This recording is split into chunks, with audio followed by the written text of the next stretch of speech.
All of you know I'm a huge wrestling enthusiast. I absolutely love it more than Garfield loves lasagna. So much so that we actually have our own wrestling league, the Moist Wrestling League, and we even dropped our most recent episode a few days ago. This isn't meant to be a plug for it or anything. This is actually a really serious topic. The reason I mention that is because I'm just showcasing my passion for this craft. And for the longest time now, many decades, there has been this stain in the wrestling industry with a boogeyman that sits atop the food chain. His name is Vince McMahon. He is a cockroach that no amount of pest control can seem to get rid of. I'm confident even if you don't follow wrestling closely, you know Vince McMahon. He is extraordinarily wealthy and he has infested tons of other things even outside of just the wrestling industry. And this man is downright evil. He has a laundry list of deplorable, disgusting, heinous acts that would make the devil flinch. I've talked about him at length quite a bit on streams and even in a couple of videos in the past, so I'm not going to be focusing on his sins from the past here. I highly encourage all of you to just Google his name. It's not hard to find any of this information. It's all just right there out in the open, right there at your fingertips.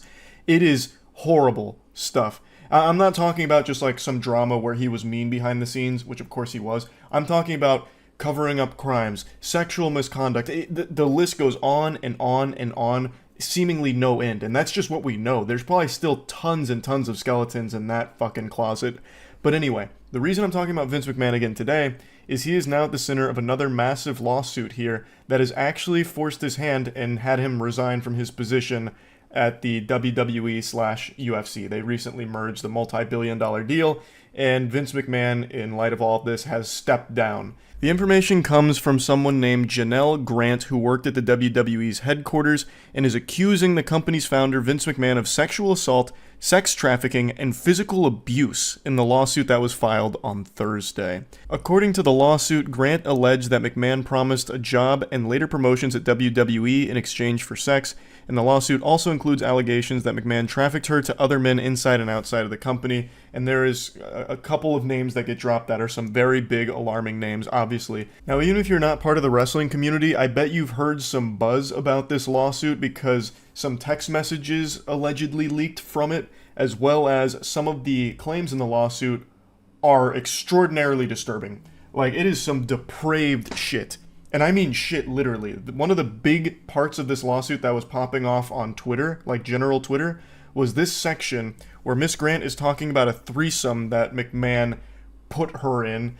And she says, early in the encounter, McMahon immediately directed Miss Grant to lay down on her back in a supplicating position. While straddling over her, McMahon defecated on Miss Grant's head. McMahon left to shower off, but he instructed Miss Grant to remain in place with excrement in her hair and to continue performing for his friend. While Miss Grant requested protection, none was offered. McMahon and physical therapist actively continued with the threesome and directed Miss Grant's sexual performance for around an hour and a half while she was left covered in feces. Absolutely sickening and sadly not surprising behavior from Vince McMahon.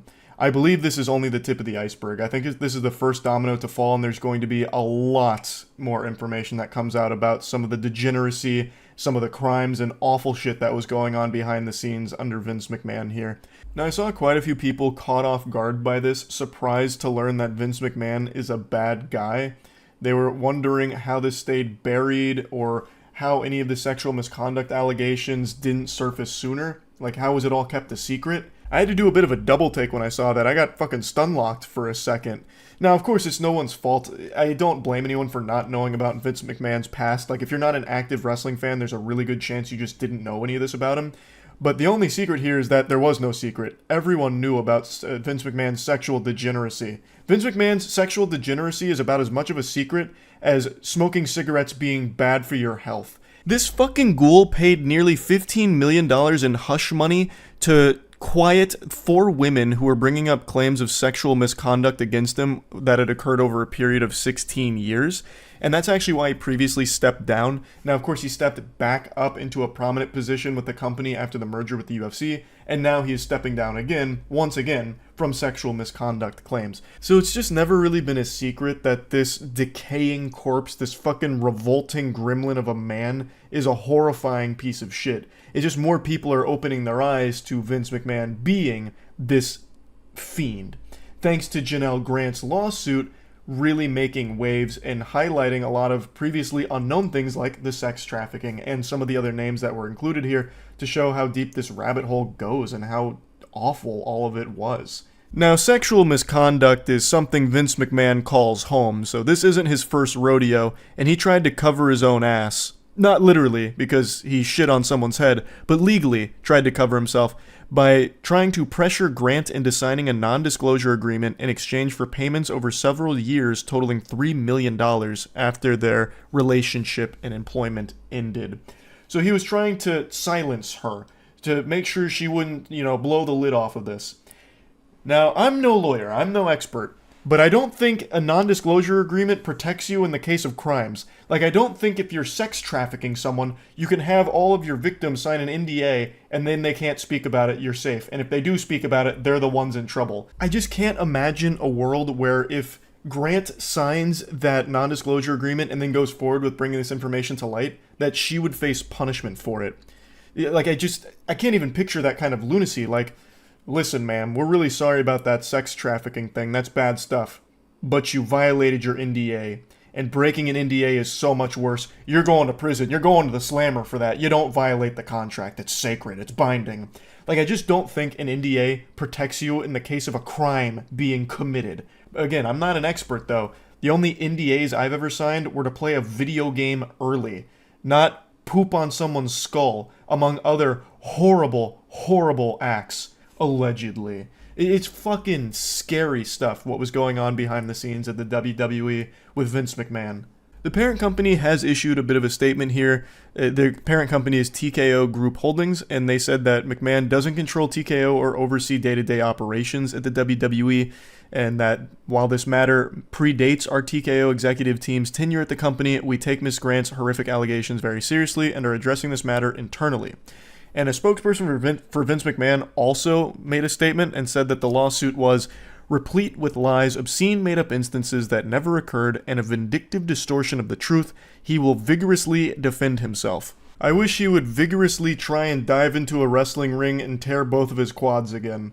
This is an evil man, and he has been evil for the entire time he has been with the company. And more people are starting to see this now. He is a fucking stain in the industry. I know there is still a lot of Vince McMahon fans because they separate art from the artist. He plays a character in the WWE, the commissioner, and he has been kind of iconic in the scene. I get that. Like, there is a lot of great WWE moments that, unfortunately, Vince McMahon is there for and was a big part of. Like, he played the role well. But as a person, he is terrible and a horrible person to have at the position of power that he does in the industry. He shouldn't be in the industry. He shouldn't even be outside of a fucking jail cell for the things he's done.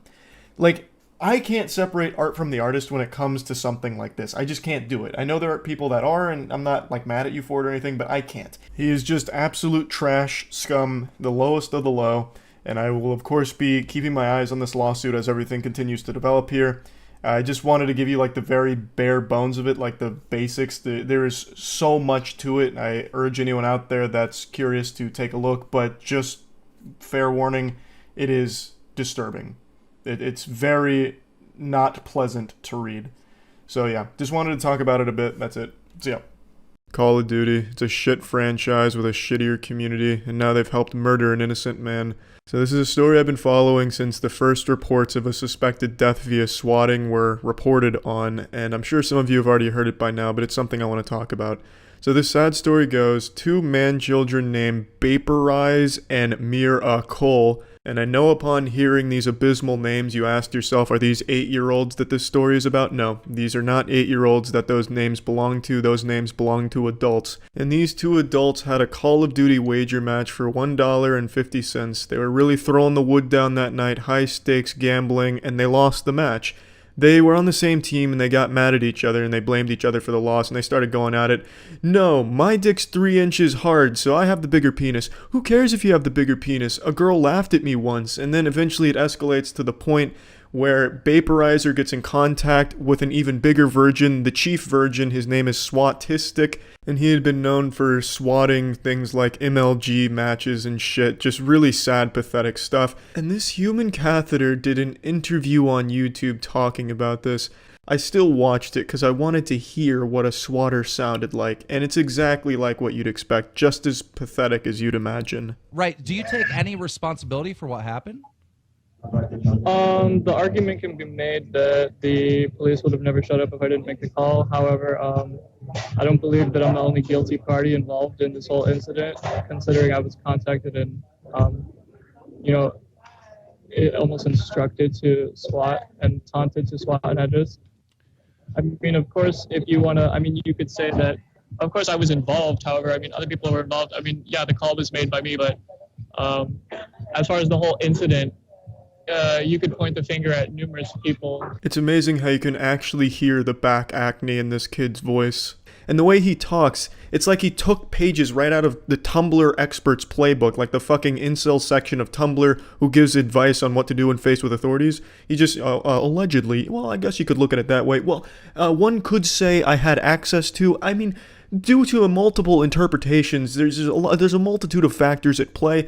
I suppose you could, deduce that I pushed him into the shark-infested waters, but it was the shark that killed him, not me. And it's sad that I have to compare sharks to cops, because sharks aren't even out for as much blood as cops are. But anyway, once Vaporize gets in contact with Swatistic, they attempt to dox and swat Miracle, but Miracle, in an attempt to prove that his cock is 3 inches hard, reaches out to Swatistic and says, "Here's my address, swat me, pussy boy," and here's the tweet. So he does. He swats that address, but Miracle, being the brave man he is, gives an address that isn't his, belongs to an innocent man who gets killed by the cops when they show up. In his interview with Keemstar, the kid shows no remorse at all, nor does he take any responsibility, and passes the blame off onto the other two kids, and I do agree, they have a big part to play in this. I think all three of them should have the same sentence, which is life in prison, because they contribute absolutely nothing to society. They fucking have Call of Duty wager matches for $1.50 and then kill an innocent man over it. What good do they bring to society? They're just downright sociopaths. None of them felt any empathy for what happened. It wasn't just the kid who actually called the SWAT. Miracle, the one who gave that address, was laughing about it on Twitter. Vaporizer is not to be heard from. They all deleted their accounts and shit. But I really don't think it can be that difficult to find out who these three dudes are. The fucking NSA can watch me jerk off in the middle of my kitchen through my coffee maker. How can they not find who owns these horrible Twitter accounts with these horrible fucking names? And now I'd like to talk directly to the people who say, well, it's not their fault, it's the cop who killed him's fault. No, it's definitely their fault. That wouldn't have happened if they didn't call the police. But the police are also very much to blame here. So, according to the family, what happened is the police were banging on the door, the husband opens the door and is immediately shot by a cop. Immediately shot. Why the fuck is he immediately shot? You go there because it's a reported hostage situation. I understand it's very high tension, you're nervous, you're on edge, but you knock on the door and someone opens the door. That's the expected response. Why do you panic and shoot him? It's like a pizza man going to my door because I ordered pizza. He knocks on my door, I open the door, and he fucking blasts me with a shotgun because he wasn't expecting me to open the door. What the fuck were the cops expecting? Did they think he was gonna bust through the second floor window like Action Man and land on the ground and turn himself in? Why did they freak out because he opened the door? I don't get that response at all. Everyone's like, oh, I feel so sorry for the cop. He's the real victim here. He's gonna have to live with that for the rest of his life. No, the cop is not the real fucking victim here. The real victim is the man who got killed and his family that he leaves behind now. I feel absolutely nothing for that cop except hatred. He's either A, the most untrained officer on the force, and the force benefits from him not being there, or B, just a bloodthirsty menace. Now, if it's the former, what kind of training do the SWAT go through? They're supposed to be the elite. They're supposed to be the best of the best. But apparently they're all so fucking afraid of their own shadow. What kind of training do they get? I have to know. Do they just put the fear of God in them? They train them like they're fucking dogs. Oh, if you hear a loud sound, just fucking shoot at it. You don't want to take any risks. No matter what happens, if you hear anything, if you see anything, shoot it. That's the only way to deal with problems.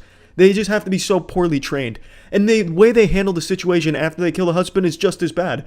So they go there because it's a reported hostage situation. They kill the man who I guess they immediately assumed was the man who took the hostages. He opened the door, he must have the hostages. Fucking blast him, okay? He's down.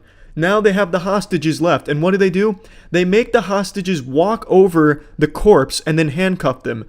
What fucking heroes, huh? That's how you're trained to handle a hostage situation. You handcuff the hostage after making them walk over a dead body? Amazing. Absolutely amazing. SWAT is a fucking joke. An absolute fucking joke. I made this video when the story was still fresh and all the details weren't fully out there, and now I just watched an interview with the mother of the son who was killed by the police, and she says there was no knocking on the door. He heard noises, so opened the door and was gunned down. They weren't giving him any warnings or anything, they just killed him the second he opened the door. Which doesn't exactly make it any better for the police side of the story. I'm not going to take out the part of the video with the knocking on the door portion because there still is some sources claiming they did knock on the door and then killed him when he opened it. So really neither one of them looks better for the police. Him opening the door while they, didn't give him any warnings or anything and killing him, that's just as bad. I don't know what the fuck they thought he was doing, opening the door to charge them with riding on horseback or something. It's still a ridiculous scenario that doesn't warrant them gunning him down in any cases. Also, more breaking news as I was rendering this video out, the swatter has been arrested. Here's his picture. This is him. Looking like a man you'd find at your local card shop playing Yu-Gi-Oh! With the children. And now I'm happy to say, Tyler joins the Hall of Fame of Swatters with Robert McDade and Zachary Lee, who are behind bars for many years. It's a fantastic conclusion, really. But this shouldn't be where the story ends. Miracle and Vaporize and the cop need to face repercussions for this event. This whole thing wouldn't have happened without Miracle and Vaporize coming together and forming the perfect storm of tiny penis and lack of testosterone. And if Tyler's going to jail, those two should also be going to jail. Vaporize will likely get raperized in there. And it'd be a miracle if the other guy's asshole wasn't stretched 2 feet. The cop also needs to be joining them with some more than just a paid vacation. There needs to be more done here. Justice hasn't been served entirely, but it's a great fucking start. And I just want to address this because I already know it's going to come up in the comments, people calling me just a cop hater, one of those fuck all cops kind of people. I'm not. I don't hate all cops. There's good and bad cops, I know that, but there's a lot of bad cops, a lot of them going around right now. Just take, for example, the fucking Simon Says killer from not too long ago, who just executed a man who was following his absurd instructions, making him do everything shy of an interpretive dance and write him a book report, and then he kills him. It's fucking sickening, and I think this is another example of a bad cop. I know we don't have all the details surrounding what happened here, but I don't think under any circumstances would a man opening a door warrant being gunned down in cold blood. Unless he walked out of that front door with a nuclear bomb strapped to his chest, I don't see why you executed him like that for no fucking reason with no warnings. It's just disgusting. This is a bad cop. There's a lot of bad cops, but I don't hate all cops. Obviously not all cops are bad. But yeah, I mean, that's this whole story, and I'm super glad the swatter was caught, and we can only hope that justice is served for the other 3 that were involved in this tragedy. So yeah, that's it. So yeah. There's so many things in this world that can make you frown. Undercooked meat, getting a porta potty tipped over on you while you're inside, just to name a couple. I want to give you something that can make you smile. One of those public nuisance streamers whose whole existence revolves around making everyone's lives around them worse as their content has just been arrested. 2023 has actually been a pretty solid year for streamers everyone hates getting thrown in the slammer, finally facing some real repercussions for their awful behavior and unbelievable cringe, such as the streamer Johnny Somali, who is still currently in jail in Japan right now, God bless. Now, I haven't seen a follow-up to the individual we're going to talk about right now, so I'm going to delve into fantasy like it's the fucking Magic Treehouse here. In my little headcanon fanfic, he is currently sitting in his prison cell blubbering his little eyes out like a bitch. And this clip actually makes me extremely happy. It reminds me that Christmas is right around the corner because it gets me in a joyful spirit. And just as old Saint Nicholas taught us, it's better to give than to receive. So I wanted to give you all the gift of a big ear-to-ear grin as we watch this insufferable asshole get arrested, but also what led up to it. Hey, listen up. You look so cute and you look so delectable. I want to put you on a plate and just eat you up. How about that? What's your name, baby? I know you're sorry. You're sorry you can't get with a hunk like me.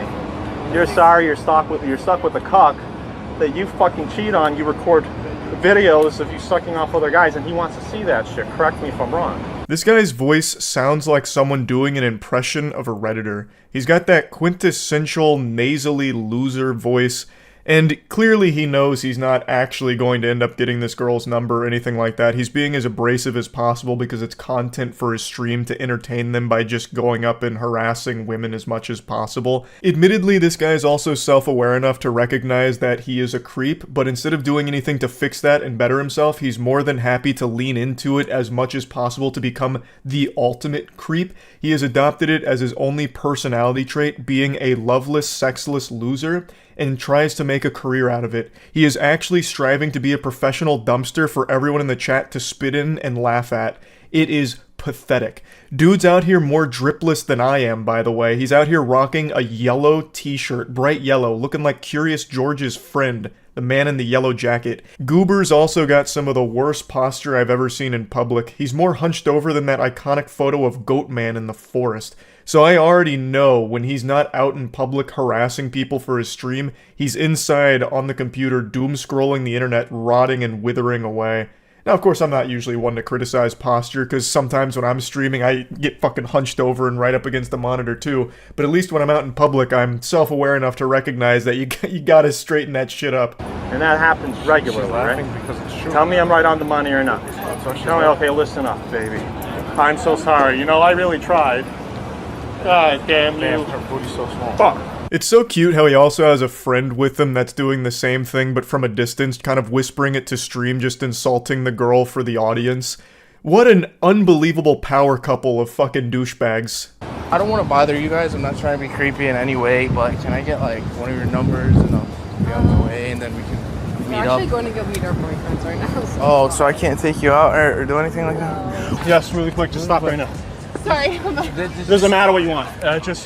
Do you want? We're just, here's what we're wondering. I'm sorry.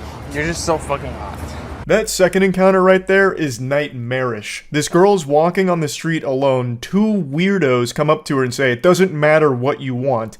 And you can see her facial expression drop, just completely sink into a panic mode. I have no doubt she expected to be attacked by them or something, and you can see she picked up the pace. Because who wouldn't? That's a fucking weird thing to have happen. That's frightening. And especially from these two guys who are just walking around, camera out, coming up to you in the middle of the night. Like, what the fuck? This whole shtick sucks. It's just going up and bothering people who are just going about their night. Just randomly coming up to women. "Hey, pardon me, toots. Unsucked penis is a disease and I'm suffering from it. Are you the cure? You should be." It's fucking dumb. And it's a lot worse than that. It's worse than just going up and doing cringy lines. It's sticking around, bothering people, and in this case, scaring a woman who's walking home alone. Want to be my girlfriend for 5 minutes? Do you want to just kind of go on a little date? We're gonna walk for a bit. Okay. Just a pinky. Okay. So you can hold my hand. Oh. Yeah. So, Hey, I'm here with my girlfriend. I'm here with my girl. Can you guys just shut the fuck up? I'm here with my girlfriend. Okay, Just shut the don't fuck scare up. people. Get the fuck out of here. I'm here with my girlfriend. You're making too much noise. Get the fuck out of here, asshole. Fucking prick. I'm so sorry, Luna. No, this is dumb. Please. No. I was just protecting you. No, I was I don't protecting want you, that, baby. no. Please. Ha ha, you get it? The joke is he's just pretending to be an unhinged lunatic. I don't know why you couldn't understand the gut-busting comedy of that. I'm gonna toss a quick fun fact your way, so get ready to receive it. About a month ago, I made a video going over shitty streamers like this guy and his friend, and I'm almost 100% certain that this is the same guy that ran away when someone he was harassing finally took him up on the offer to fight. He was the guy that instigated a conflict, and then the guy he was doing it to said, "Alright, let's just settle it right now." And immediately this guy bolted off. I'm being very generous with that term. Bolted in the same way that an alcoholic zombie would stumble across the street, because this guy is not athletic at all. But he ran away as quickly as his goofy little legs could take him, and then had this brief come-to-Jesus moment where he recognized just how sad and pathetic he is. Just this impressive specimen of trash. All right, you and me, Central Park, tomorrow. Don't be late, motherfucker.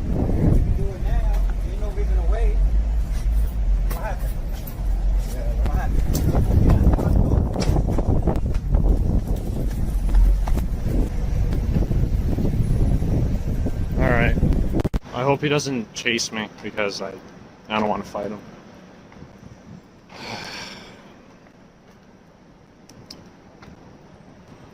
Am I a pussy beta? Perhaps. But I don't know. Using all the latest and greatest in technology and summoning the world's leading forensic experts to analyze the footage here, I think we can all conclude with a high level of confidence that this guy and the guy that I've been showing you who's about to get arrested here on stream are the same person. There's just no way that this world is forsaken enough to allow two people that sound, look, and act like him and stream like him to exist at the same time. I just don't believe that. It's the same person. I'm pretty sure of it. You love it. You know that there's like a... Excuse me, what's going on? What's going on? Relax. Put your hands behind your back. Put your hands on your back. What's going on? You're being placed under arrest. For what? I'll tell you in a minute. Yeah. You just want to talk to you, you want to run. All right, now we're going to put you on your side. So they're arresting Carl, guys? Carl did nothing wrong? Yes, the good ending. Tugs on your heartstrings. It's a beautiful thing to witness. You love to see that. I can't imagine a more fitting conclusion here. I don't know why his buddy's saying he did nothing wrong. He immediately tried to run from the cops who were about to start talking to him. You can't do that. Like, what the fuck? I imagine they got called there for a disturbance, like, hey, there's this weirdo and his weirdo friend that keep harassing everyone nearby, so the cops are coming to tell him to, like, cut that shit out. And then Chief Goofball here immediately tries to run. Well, it's not really a run. This guy and run don't really go in the same sentence. He takes, like, two fee-fi-fo-fum steps that kind of resemble, like, speedier movement, and the cops are like, nah, putting the kibosh on this, and they just tackle him, they take him down, and then stand him back up. So, again, I don't know what the update is. I don't know if he's still in custody or what, or if there's any charges. I couldn't tell you. It just makes me happy to see that. It's just a big ol' asshole getting taken off the streets there, so I thought that might put a smile on some of your faces. That's about it. So, yep. I hope you slept well last night, because you may never sleep again after watching this. I'm going to show you what a real demon looks like in our world. If I asked you to picture a devil, I think a lot of you would go to, like, him from Powerpuff Girls, like just that really classic red monster with horns, but in real life, that's not what a devil looks like. This is what it looks like. Kenneth Copeland. Kenneth Copeland is a preacher, evangelist, whom I've referenced many times in the past, that exploits religion for financial gain. He is extraordinarily wealthy by taking advantage of the people in his faith. And he does all of it with a smile on his face and an attitude that resembles just pure evil. He is what I believe to be a wolf in sheep's clothing, as they say. Let me show you one of his most famous interviews, which is going viral again, which is why I wanted to talk about it, where he was interviewed by Inside Edition about his lavish lifestyle. How are you, sir? We'd just like to ask you about why you don't want to fly commercial. Why have you said that you won't fly commercial? You said that it's like getting into a tube with a bunch of demons. Why do you think that? Yeah, he's one of those private jet preachers that I always like to insult and call attention to the hypocrisy of. People like him, these evangelists or heads of mega churches that live a life of outrageous luxury financed off the backs of those in their congregation who are donating under the guise that it's going to help further their faith or help the church or something like that, when really all it's doing is enabling them to live a lavish lifestyle. It always just makes me sick to my stomach. It runs so counter to the Bible that I have no doubt in my mind they will likely be going to hell without God even giving them a consideration of entering the pearly fucking gates up there.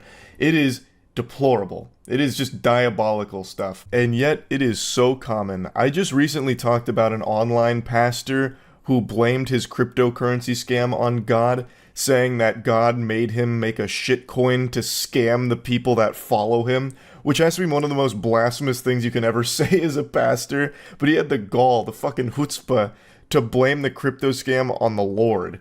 And you're going to see this a lot throughout this interview, and if you ever dive into this rabbit hole of corrupt pastors, they always use their connection with God as the excuse. Well, God actually wants me to have a whole fleet of private jets. It's actually very Christian to be wealthy. And it's just a complete bastardization of what the Bible's supposed to teach. No, listen to me just a second. Of course. Not the people. The main reason is because of the need. If I flew commercial, I'd have to stop 65% of what I'm doing. Baloney. What a load of horseradish. You wouldn't have to stop 65% of what you're doing if you flew commercial. You can fly commercial and still reach all of the same places. There are more planes in the sky right now than there is poop in my butt. And trust me, there's a lot of poop in there, because I haven't taken my morning shit yet. You can fly commercial and still do all of the same work you've been doing.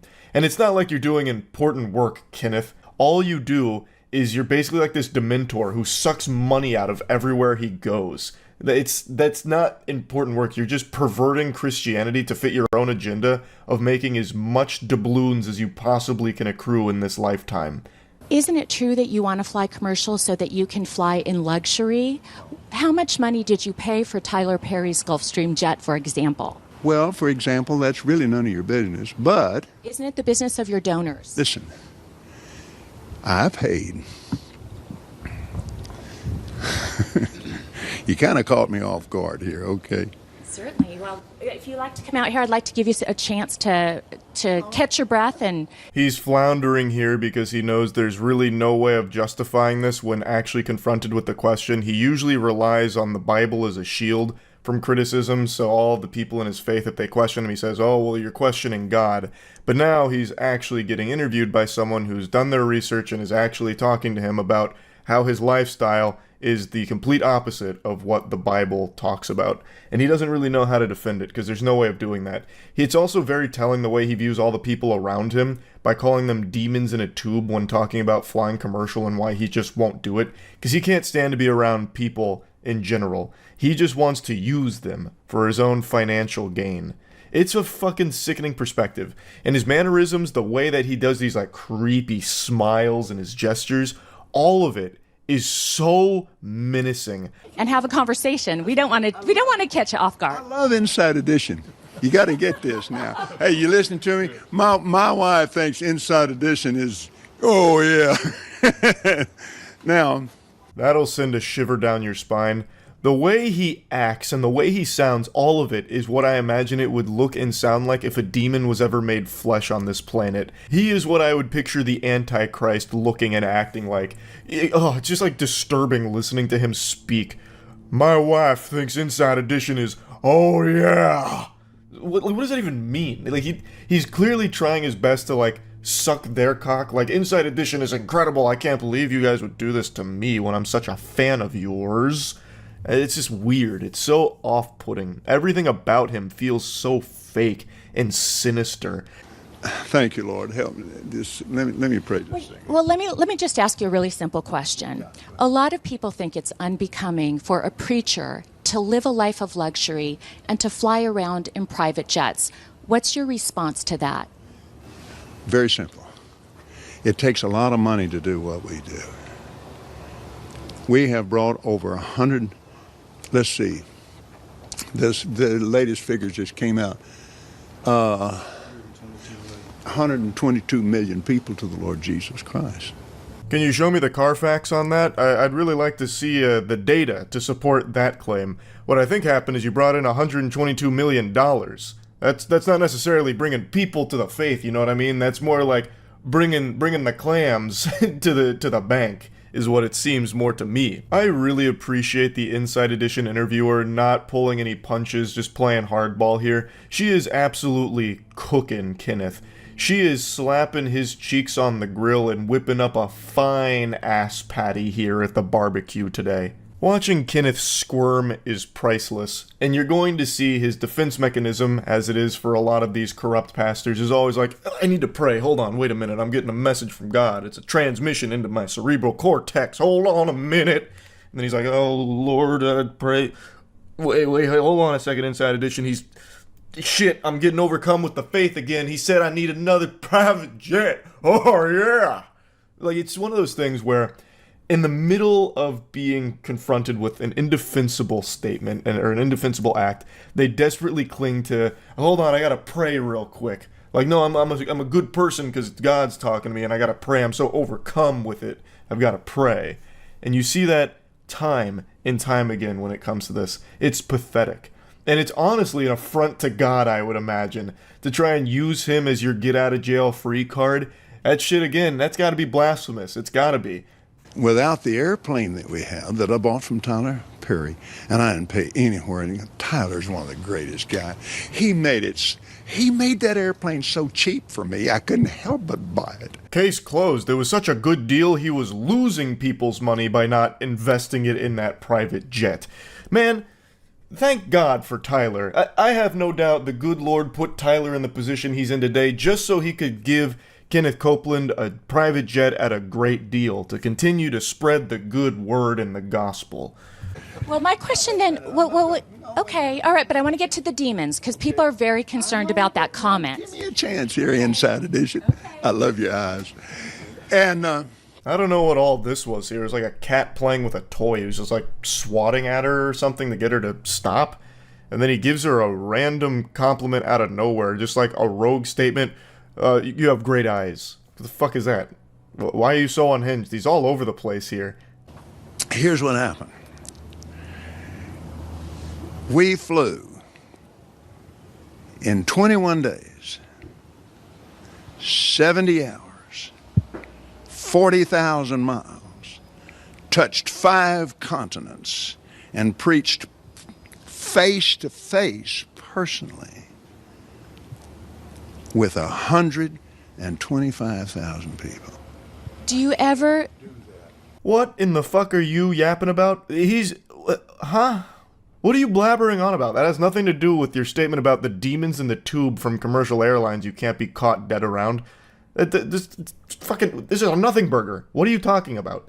This is, again, dodging it and just putting it on like, oh, we do great work that can only be accomplished through the use of a private jet. We couldn't reach all of these places commercial. It wouldn't make any sense. It's got to be a private jet, a very luxurious one, so I can be closer to God up there in heaven. It's fucking ridiculous. Do you ever use your private jets to go visit your vacation homes, for example? Yes, I do. Okay. Again, getting back to the comment, you said that you don't like to fly commercial because you don't want to get into a tube with a bunch of demons. Do you really believe that human beings are demons? No, I do not. And don't you ever say I did. We wrestle not with flesh and blood, but principalities and powers. He was so close to letting the mask slip off his face right there in that moment. I really thought he was about to reach over and start strangling her like Homer Simpson to Bart. Like, he gets the finger out and he gets really stern and serious. That look that he gives her, that would strike fear in the hearts of anyone. His facial expressions are so exaggerated, he's like a Pixar character. The way that he's able to constantly have these wide range of emotions that he conveys like that. The way he flips from infuriated to like smiling at her in the creepiest way possible, it's alarming. Everything about this guy should be sending you into a fight or flight response. As opposed to just throwing money at him, it should be running away from him. Can you explain what you meant by that term then? Just explain, because it's really simple. You said you didn't want to get into a tube with a bunch of demons. What did you mean? Well, let me ask you. Do you think that people that fly commercial are demons? If you give me a chance to talk, sweetheart, I'll explain this to you. But it's a biblical thing. It's a spiritual thing. It doesn't have anything to do with people. People, I love people. Jesus loves people. That's probably the first truthful thing he's ever said in his life. I have no doubt that Kenneth Copeland loves people. Because people are the ones that finance his lavish lifestyle. They pay for his private jet vacations that he goes on all the fucking time out the wazoo. So I know he loves people. I'd argue there's only one thing Kenneth Copeland loves more than people.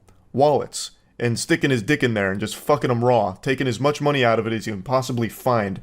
Through misleading them through the faith. And exploiting them. And taking advantage of them. That's the only thing that he loves more than just people in general would be my bet. So again, he will not just answer the question of what he meant by being in a tube with a bunch of demons on it, and the Inside Edition interviewer continues to press that, which I really appreciate. He continues to just tiptoe around it. Oh, let me ask you a question. No, goofball, just answer it yourself. Just say what you meant. Say it with your whole chest. But people get pushed in alcohol.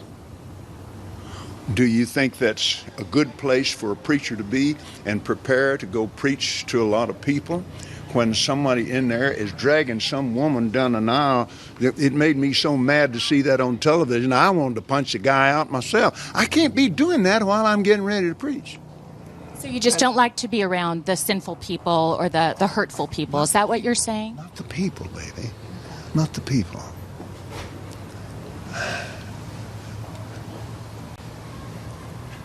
Back during the days that we couldn't do anything else, we had to travel commercial. The saddest period in his life when he had to fly commercial. God bless, I can't believe he made it out alive with that. Yeah, that's horrifying. Horrifying. But again, Kenneth, you're directly referencing people when you're talking about this. You gave an example of a man dragging someone down the aisle. Like, what?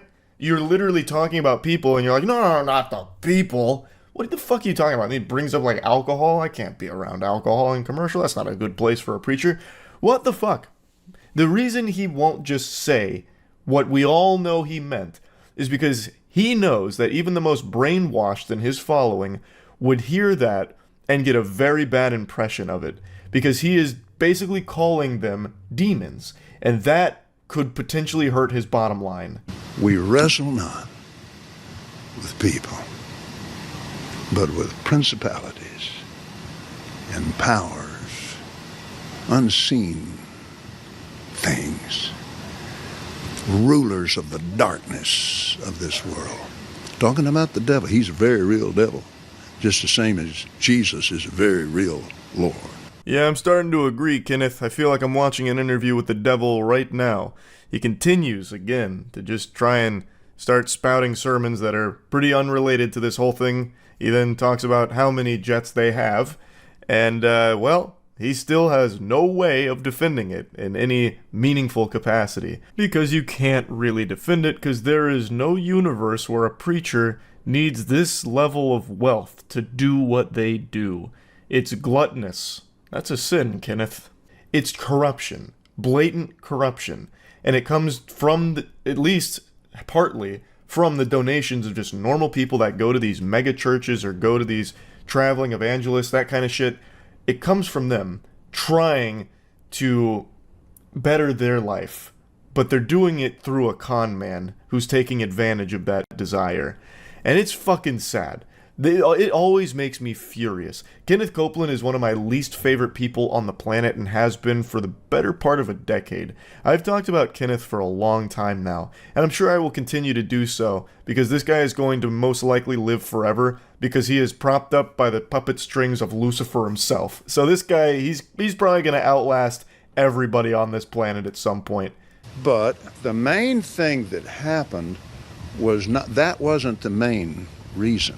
The main reason was I could no longer do what I called to do and be on the airlines.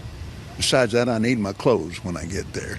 And you have some fancy clothes. I mean, for a pastor, you are living a life of luxury. You've got great homes. You've got great planes. You drive in limos. I'm a very wealthy man. You're a very wealthy man. Yes. Cool, I guess. If I was someone that was putting money into the church and what I believe would be a man of God, I think the number one thing I wouldn't want to hear is that he just uses it to be a wealthy man with a bunch of really fancy clothes, cars, and private jets. Feels like it defeats the whole purpose, don't you think? I also can't help but focus on his turkey neck that keeps jiggling every time he speaks. It's like paper in like a strong gust of wind constantly. His neck, like there's so much loose skin on it, it looks like the rudder to a boat or something, and it just keeps fucking flapping around and it distracts me. My wealth doesn't come from offerings alone. Because you sell things, books and DVDs. Yes, and I have a lot of natural gas on our property. Didn't know that, did you, babe? Now I do. Yeah, you do. Isn't that wonderful? You realize that you still just did a big self-report there, don't you, Kenneth? You said that your wealth doesn't come from offerings alone, which means some of it does, which means some of your wealth is taken directly from the offerings of those in your churches and those that believe that what they're doing is for the greater good of the faith, not to line your pockets. You openly just admitted to that. But it will run something in the neighborhood of 25 million in the poor. Can't do that and be broke. So final question is, a lot of people maybe have a misunderstanding then about what you do in prosperity preaching. So the final question is this. To those critics that say that a preacher should not be living a life of luxury, what is your response to that? They're wrong. That's it? Enough said. Hey, checkmate. Now give him more money for being wrong and hurting his feelings, so he can get himself a new private jet to dry his tears with. He says that he invests 20 to 25 million in the poor. What do you do? How do you help them? Seems like you just take money from everybody. What do you do with that 20 to 25 million that you apparently invest in the poor? I looked it up and I couldn't really find anything on that. There's really no information on it. I'm super curious now. Seems like just kind of a lie. Maybe invest 20 to 25 million in like smaller businesses that serve less wealthy areas or something. I have no clue, but I can't find anything where he's like directly helping anybody except himself, actually. It's a misunderstanding of the Bible that if you go into the Old Covenant, do you think the Jewish people believe you should be broke? Are you saying that Jewish people appreciate money more than... Really? They believe in wealth. Some people would find that offensive. No, wait a minute now. I'm not talking about some people. I'm talking about the Bible. Shit's getting really weird now, and Kenneth Copeland is clearly struggling and sweating. This has nothing to do with the Bible either, by the way, because the Bible makes it clear in no uncertain terms that this house of worship should never be used as a place for, like, financial benefit for those involved. Like, you know that moment a lot of people recall from the Bible where Jesus flips a table? They might forget why that happened, so I'm going to go ahead and post this. Jesus entered the temple courts and drove out all who were buying and selling there. He overturned the tables of the money changers and the benches of those selling doves. It is written, he said to them, my house will be called a house of prayer, but you are making it a den of robbers. This has been brought up before, and I have seen a lot of slimy excuses and really weird interpretations of that to still justify taking a ton of money from people in the church. But the way I always interpreted that, and really the way I was kind of taught when I was still very religious back when I was growing up, like I mentioned, I actually got baptized twice in case the Lord slept through the first one, like if his alarm didn't go off to watch it. I did it twice just to ensure. But with this, I was always under the impression that the lesson is that the faith should never be used as just a way of making money from people through it. The Bible also says that it's more difficult for a rich man to get into heaven than it is for a camel to get through the eye of a needle, correct? The rest of the scripture. But he said, all things are possible with God. I thought that was a really good dunk from the reporter there, that Kenneth Copeland tries to weasel his way out of. I don't think it's a really good excuse, though. That's kind of a cop-out. Oh yeah, it does say that in the Bible, but it also says anything's possible through the power of God. When that's an excuse you see a lot of terrible pieces of shit use. What's the expression? Sin 6 days of the week, ask forgiveness on the 7th, repeat the cycle, something like that. He's basically just saying like, yeah, no, it does say that, and me taking all this money from these people, maybe it is sinful, but hey, anything's possible through the power of God, I'll probably still get into heaven because he forgives anything, so who cares? I'll do what I want, and then ask for forgiveness, and get it. Both of my grandfathers were preachers. They were both very poor. They lived simple, modest lives. They were extremely offended by men that made money like you do, preaching like you do. What would your response be to people that think that preachers shouldn't live this kind of a lifestyle? Folks like both my grandfathers. And I understand that. And I love them with all my heart. It's your grandfathers that we're standing on their shoulders. Not exactly an inspiring thing to say.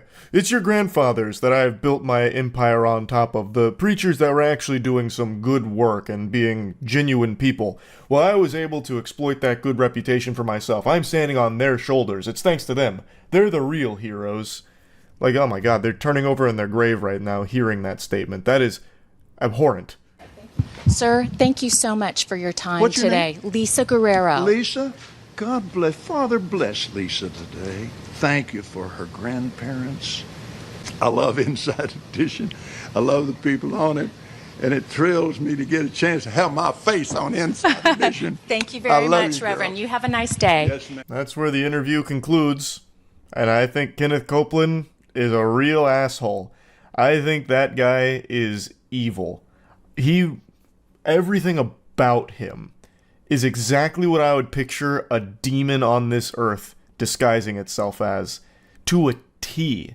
It's almost cartoonish how evil his aura is. So yeah, anyway, that's really about it. So yeah. I've talked about this before, but it's been a little while, so I'm going to dust it off and give you a little refresher.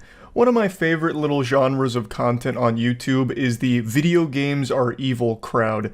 Usually it's religiously charged, and I want to make it clear right away, it's totally fine if you don't like video games, right? That's absolutely understandable, no problem with that.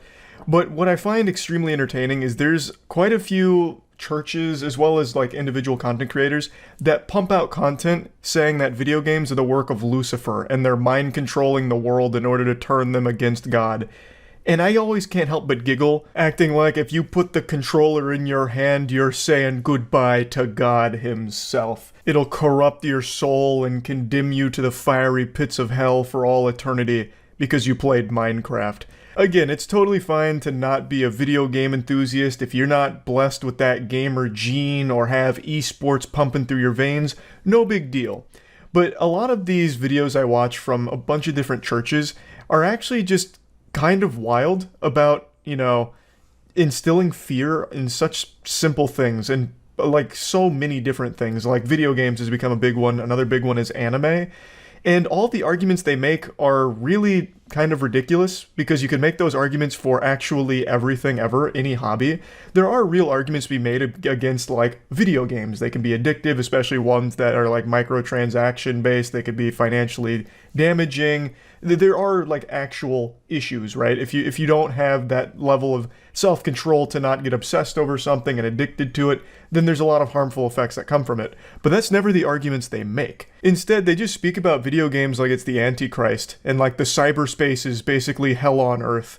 So I wanted to showcase what I mean with a recent service that I watched on stream. I don't usually watch videos on stream anymore, but I made an exception for a excerpt from a church service about a preacher going off against video games as well as anime. So it's a demonstration of both things that I used as an example here.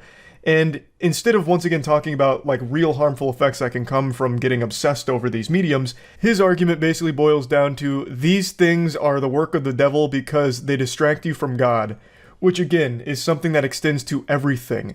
Literally reading a book falls into that same category. Doing anything for fun ever falls into that category. And then he also says that video games are so fun that they make church boring. So it's almost like he's like trying to get people hooked on video games. Like for a brief moment I was like, he's really hyping video games up. If I had never heard of these before, I'd be really interested to check them out. And then he beats the daylights out of an Xbox to try and make his point, which was fucking amazing. Oh yeah, I've seen like every anti-video game church sermon. I watched an entire documentary on, I think it was Pokemon being instruments of the devil, because that was a really big talking point for a little while. Alright, let me just hear the core argument. And this is how I know that this is an idol, is because I guarantee you there's a lot of offended people in the church right now. Okay? Or even... Brother, there's 7 people in the church right now. I'm sure they're probably not that offended. It's not a huge service today. You could probably just talk to them one-on-one. How can Minecraft be sinful? It's literally this. This guy's... He doesn't know what he's talking about. Oh, he's saying sinful. It's so quiet, I can't fucking hear him. I thought he said simple. I was like, yeah, I mean, Minecraft's pretty simple. You just build some shit. Who would really get upset about that? I can't hear shit. Start worshiping your audio equipment. My God. Pardon. Excuse me. Just improve the audio quality, please. Jump in Jehoshaphat. Some pagan god. Hold on a second. What about this thing right here, though? When I start talking about this... What is that? A Super Nintendo? What are you hitting there? That's actually a fucking Super Nintendo. Who's worshipping that? You stuck in a time vortex? That's an Xbox S? Is it? When I say you need to grow up, does it bother you a little bit when I say put away the video games from among you? Does it bother you when I say put that trash away? It belongs in the garbage. You're a man of God. You ought to grow in grace and the knowledge of our Lord and Savior Jesus Christ. Don't waste your time playing video games. Redeem the time because the days are evil. Does that... What? Wait, it's not even an argument against video games anymore. It's just, why do anything that's not immediately like praising the Lord, because you're wasting your time if you're not. You can make that argument for going out to dinner. Why don't you just eat at home, save yourself the time for more one-on-one moments with the Lord? At least make arguments against video games themselves. This is literally just a time cost thing. Like, you're wasting too much time on games when you could be giving that time to the good book. And our service, of course. Please make sure to put a little bit over here. I'm working on my new car. Become a golden calf. Not really. It's just it's a fucking video game, brother. Saying about that, I'm still going to do it. You know why? Because it's just an idol. Exodus 32, verse 19. What does this have to do with games? As soon as he came, Oh my god, he's got the baseball bat out now. Oh my lord. Which one of you's been playing games? I can sniff the gamer on you. Step up. Or I'm just going to start swinging. God damn it. trash that. Oh, I see. Oh god, oh my. And trash I missed the gamer rage. them, the Bible says. You know what? You know what you young people need to do? You need to take your Xbox. That's awesome. Sign me up. I want to go to one of these services. This is hype. And trash that idol. Because you know what? That thing's taking the place of you reading the Bible. That thing's taking the place of your prayer life. That thing's taking the place of you living the righteous. It's taking the place of you improving your marriage. Ooh, yeah. Yes, it is. Stands in the way of my marriage and my child rearing. That's what they deserve. What? Wouldn't you choose what stands in the way of your marriage and raising your child? You're in complete control, man. Just have some, like, self-discipline, right? Do you have a TV in your house? It's like the same thing. This has nothing to do with games at all. This is, like, legitimately clickbait. He's making no arguments against games. It's literally just an argument against, like, anything that takes time away from God, and he chose games. Could have been phone, could have been knitting, could have been drawing, could have been reading. This is worthless. It's an idol. I hate video games because it creates apathy in the church. Huh? It makes people not pay attention to the preaching of God's word. How? It makes young people apathetic towards the truth of God's word. How? It makes people bored with church. Make church more fun. What do you mean? That has nothing to do with video games. Just make the service more entertaining at that point. What are you talking about? Because people have fun at home, it makes church boring in comparison? That's a fault of yours. Make church pop off. Have like fucking pyrotechnics displays going crazy. Get like dancing lobster. I don't make church a fun place to go. That was interesting. Not interesting is definitely not the right word. But I'd love to hear his takes on like legitimately every hobby ever, because that does take away time from your prayer life. I wonder if he does that for actually everything, ever. He preaches hard against anime. Oh god, wait. He's anti-anime? What? Is nothing sacred? Now you gone too far. I can handle you beating the devil out of an Xbox Series X, but you target anime. Uh-oh. That's a straw that breaks the camel's back. Because I want to get married one day. I want to move out, live with my wife, have children, have a successful family. Cool. Lead a family unit, be responsible. That's what I want for my life. But instead, what do you have? I want anime. I'm getting on anime right now, okay? The fact that you even know what anime is shows me you're already a degenerate. What are you talking about, brother? You don't just like randomly come across anime. This is a dude that had an actual hentai addiction, no doubt in my mind. No shot. If he was like cartoons, then I'd be like, oh, okay, I see. But the fact that he's just like hard dropping anime, I know this man is like an actual super stan for some shit. No doubt. Video volume's maxed. They don't believe in good audio equipment at whatever place this is. Now, what is anime? It's Japanese animation. There's one guy in the crowd like, what? Oh, Japanese what? Animation? Yu-Gi-Oh! Yeah. What else? Oh, don't even pretend like you don't know.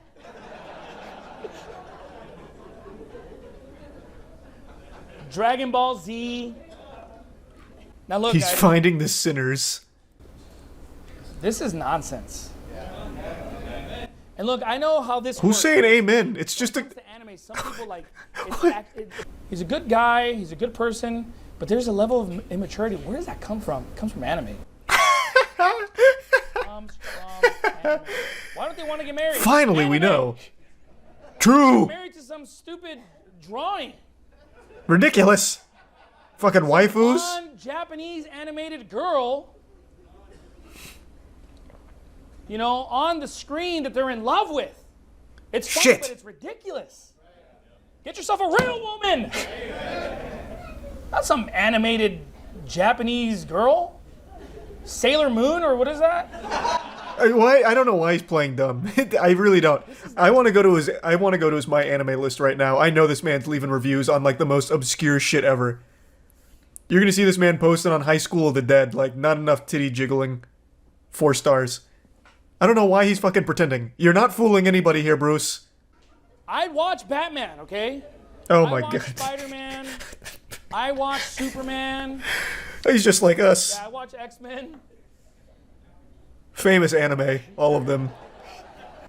And I would watch these, but you know what? I remember, like, after a while, you turn it off. Yeah, what? Now I'm just like, I see my brother working, I see adults, I see men, and I'm like, What? "It's like that." Fucking obviously. I know I can't be that. What's gonna happen? You know why? Because no woman is gonna respect a 25-year-old guy who still watches anime. Unless you hide it from her, then you guys get married, and now she's stuck. Like, dang, I didn't know this is part of your life. Oh shit, you watch anime? I'm getting a divorce. What the fuck? Ew. No, man, it's just people that just... It's no different than just watching any other TV show. Why not just extend this? I don't understand why he doesn't just broaden it. Like, this is just... What he's preaching is against literally any kind of hobby. Like, actually anything.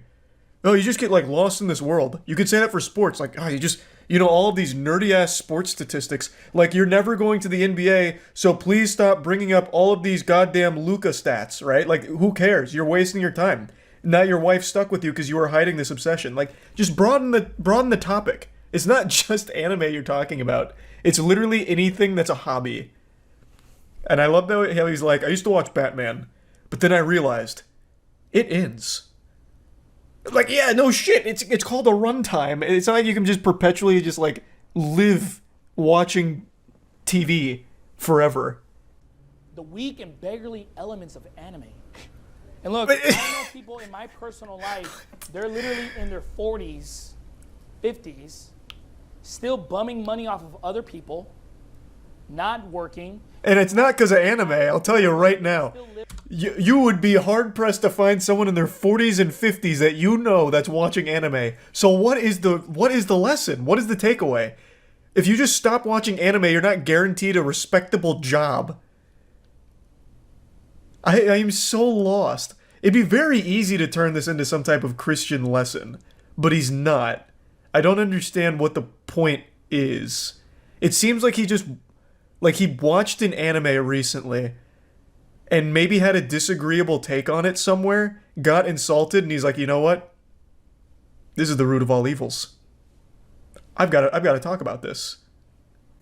Your marriage is trash. Anime. With mom, True. And they have children out of wedlock, and they're just losers. That is a loser life, folks. We're like, well, I'm not doing that. Yeah, but your little anime habit is going to take you to that route. What? That's your end game there, buddy. Okay. Shit, I gotta stop then. You see guys in their 40s and 50s Shit. hanging out with the young guys. Yeah, like you. You're 25 years old and you're hanging out with 40 and 50-year-olds. What are you talking about? You're self-reporting. You just said that. You just said that you know 40 and 50-year-olds like this. They're hanging out with you. You're the weirdo. Well, and them too. You're all weird together then, and it's not because of anime. People find out that you're like watching anime. If that's your life, okay? Yeah, People true. get down on stuff like that. If you make anything like that your life, you're in for a rough time. Has nothing to do with your statement there, your lesson here, If you though. have a short view, foolish person, you need to rule yourself. Okay? Huh? In fact, I would say this: you're just an emotional person. Ooh. It's far too much soy. This took a crazy turn. What the fuck? We went from anime to soy? Let's go. Okay. Message today. Message is simply this: grow up. No, fair enough. See, like, if that was the message the whole time, it makes sense, right? Like, if you, for example, if you make anime your whole identity and you become obsessed in it and that's all you really think about, yeah, you're in for a rough time. That extends to, like, actually everything ever. Why did he use Sailor Moon out of all examples? I don't know. I think he was trying to think of, like, normie animes so he didn't, like, make it too obvious. His biggest tell was a guy shouted Dragon Ball, and he's like, who said that? Yeah, whatever that is. And then he says, Bruce himself says Dragon Ball Z. He never said the Z, Bruce. You knew what he was talking about, fucking hidden weeb. I think he must have went through like an obsessive weeb period otaku moment in his life, regrets it, and now he's using it as a talking point. I was going to include all this shit in yesterday's video I did about the coronavirus, but I felt the way evangelists have been responding to coronavirus is totally different from how the normal people have been. Normal people aren't, out there maliciously buying toilet paper and hoarding it just to be assholes. They're panicking. They're afraid. So they're hoarding toilet paper like it's gold. They think the world's going to turn into the fucking Fallout New Vegas where they're going to be using toilet paper for currency instead of bottle caps. It's just them being afraid. Whereas the only thing some of these evangelists are afraid of is missing out on a fat paycheck. Let me make this clear. I have no problem with people of faith. That's not what this is about. I have a problem with these evangelists preying on people's fear. Saying shit like, if you buy this Christian gospel rock album, it'll set up a spiritual barrier around your house protecting you from the coronavirus. There's just been a whole bunch of this shit going on right now that I'd like to show you a bit of. Asking an evangelist to help with coronavirus is like asking your high school bully to help with your confidence and self-esteem. It makes no fucking sense. So we'll start here with Pastor Jim Bakker, who's out here peddling a silver solution as a corona cure. I also have no doubt that it's not even silver solution, it's probably just a bottle of his own urine. Also, they call him a pioneer of Christian television, and yet this shit broadcasts in like 144p and they still sell all their shit on VHS tapes. A real pioneer, real innovator. Can't wait to see what Jim Bakker's gonna do next. He might take Christian television all the way to a CD. This influenza that is now circling the globe, you're saying that silver solution would be effective. Well, let's say it hasn't been tested on this strain of the coronavirus, but it's been tested on other strains of the coronavirus and has been able to eliminate it within 12 hours. Yeah. Totally eliminate it, kills it, and deactivates it. Yeah. And then it boosts your immune system, so then you can support the recovery, because when you kill the virus, then the immune system comes into action to clear it out. So you want a vibrant immune system as well as an ability to deactivate these viruses. That's so good. Yeah, so these octogenarians hype up the silver solution like it's a goddamn panacea. This is just the stupidest shit. This is like me going on TV and saying, hey look, I have Phoenix Downs. They worked in Final Fantasy to revive people. They can bring people back from the dead in the real world too, I'm sure. They were selling these for around $125, and enough people bought them to have it become a big deal, and now they're being sued as a result of this, which is great news. I think that's fantastic, but it's sad to know that there are people out there chugging bottles of silver solution as a result of this. They're probably doing shoeies of silver solution, fucking shotgunning it like frat boys with silver solution. Now, I'm sure you already knew Kenneth Copeland was going to be in here, the world's most famous asshole evangelist. Got in the plane that God so graciously gave us, and we're flying home. As I was going home, the Lord, real quickly, he said, Jesse, do you like your plane? This is a conversation between Kenneth Copeland and his co-host Jesse where they're defending their private jets because people started to call him out on, we're giving you this money and you're buying private jets. So they defend it, and it's some pretty despicable shit, honestly. I half expected him to start passing around his PayPal information and tell people that he started a fundraiser because the Lord said he needs more money for a bigger yacht. The world is in such a shape, we can't get there without this. That's right. We've got to have this. You can't manage that today. Right. This dope-filled world. Right. And get in a long tube with a bunch of demons. Right. That's exactly the And point. it's deadly.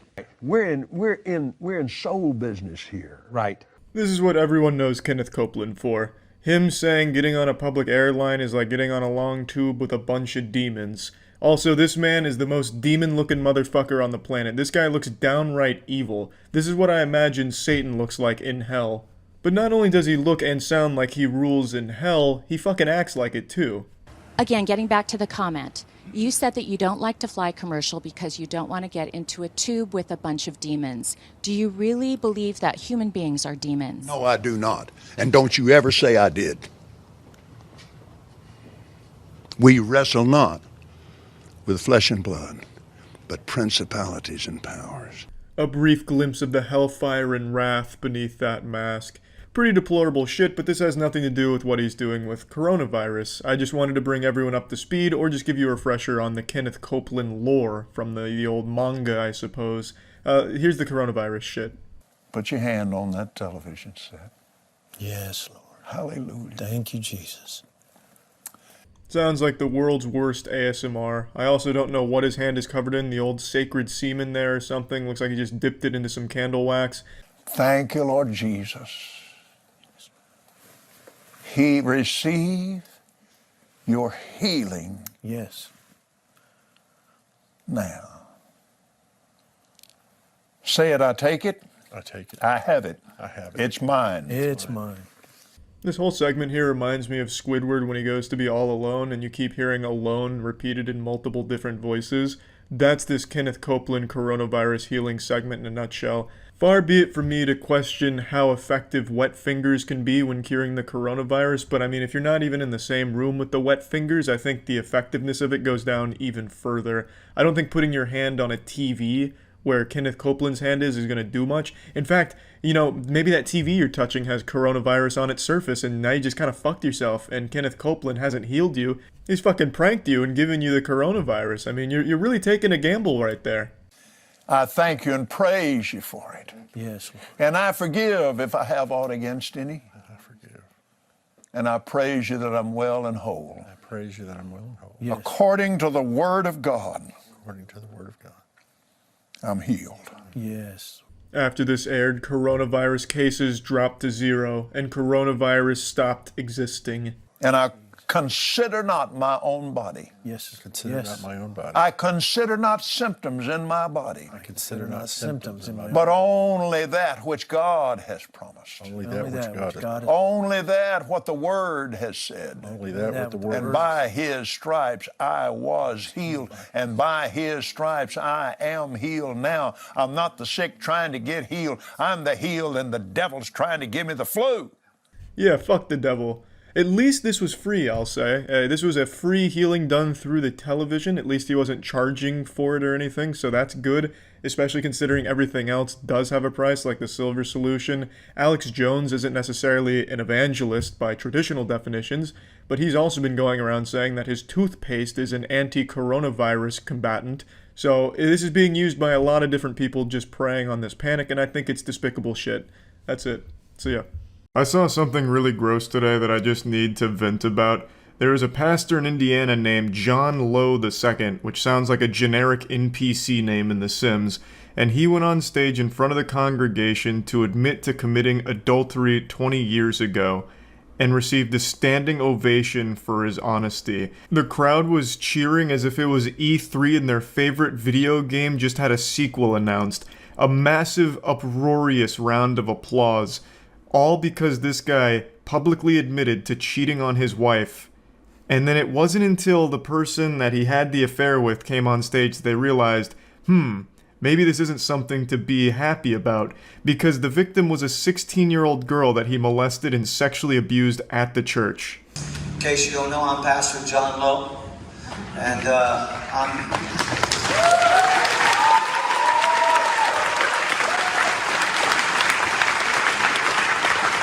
I already hate this shit. Pastors are worshipped more than Jesus, it feels like. I have absolutely no problem with religion or anything like that. As most of you know, I was an extremely religious youth. I got baptized twice just because I was afraid God might have missed the first one. And while I may not be religious anymore, I do still get it. But what I've never understood is why pastors themselves are treated like gods by the people that go to church. It's super counterintuitive. It goes against everything the Bible teaches. The people are there more to worship and suck the dick of the pastor than they are to, like, give thanks and praise Jesus. And it happens all the time, especially with pastors like Kenneth Copeland and Peter Popoff. They'll just blatantly say, we need you to give us all of your money because we require another jet to preach the good word of the Lord. And people will happily just give up their family's entire earnings to the church, to the pastors directly, to support that greed.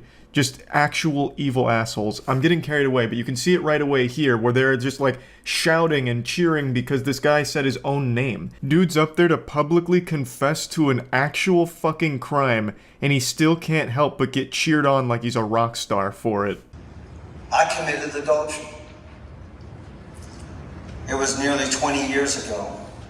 It continued far too long. It involved one person, and there's been no other, nor any other situations of unbecoming conduct for the last 20 years. Yeah, I highly doubt that last part from the confession where he says this is the only person it happened with. I imagine he's probably done this to multiple other victims, just a little sneaking suspicion. He's doing his best to tiptoe around the details here because he doesn't want to reveal that the victim was underage and how fucked up it all was. So he's being very careful with the way he describes the adultery. While applying church discipline for sexual failure, for repentance, confession, and restoration, I myself had not been disciplined for sexual misconduct. I will not use the Bible to defend myself or to beat you into scriptural submission. I'm not gonna lie, this part actually shocked me here, him saying that he's not gonna use the Bible to defend himself. That's like the number one thing the Bible has been used for hundreds of years, to defend some awful shit because of a disgusting interpretation of what the Bible says. And what's even more shocking is the way that he describes the Bible here makes it sound like it's a chair in the WWE. He says, I'm not gonna beat you into scriptural submission. Bruh, it sounds like some kind of promo material that Hulk Hogan would have said, hey brother, I'm gonna use the Bible to lay the smackdown on you at the upcoming WrestleMania Raw. Meanwhile, I hope you believe God called you here. Meanwhile, I hope you believe that God called you here, perhaps for such a time as this. Amen. To believe, to forgive, to heal, so that God can reveal His goodness to you. Man, what the fuck are you talking about? I certainly hope there'd never come a time where the Lord calls me into church specifically to listen to some bumbling goober confess to molesting a 16-year-old girl. Why would he want me to be there for that? Why would he want any of these people to go to church to listen to that? Because I know it wouldn't be for forgiveness. No shot. Absolutely not. And what makes me really infuriated here, and I guess I can't really blame the people, it's not their fault, but them just like agreeing with him saying amen as if he's making a good point when he's saying, I hope you believe God called you here for a time such as this so that way we can heal, forgive, and you might see His goodness. Phrasing it in a way where it's like, if you forgive me for my actions, then the Lord might be really nice to you in return. Can I get an amen, huh? You want a shiny new car? Well, you might want to forgive me for this crime. You know, the Lord might provide. I've committed to the Lord and now to you that I will submit to the process and recommendations of this board.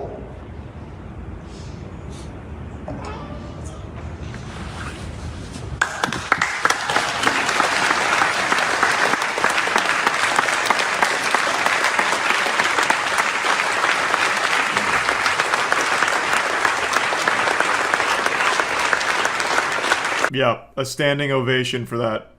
Amazing. There was a couple people, like, you could hear kind of cheering lightly throughout the thing, which is weird too. Like, fucking pumping their fists like, oh my god, the pastor's fucking and it's not his wife. Whee! Yeah! Absolute wild and wackiness. They're treating it as if it's like a little fucking Super Bowl kind of event.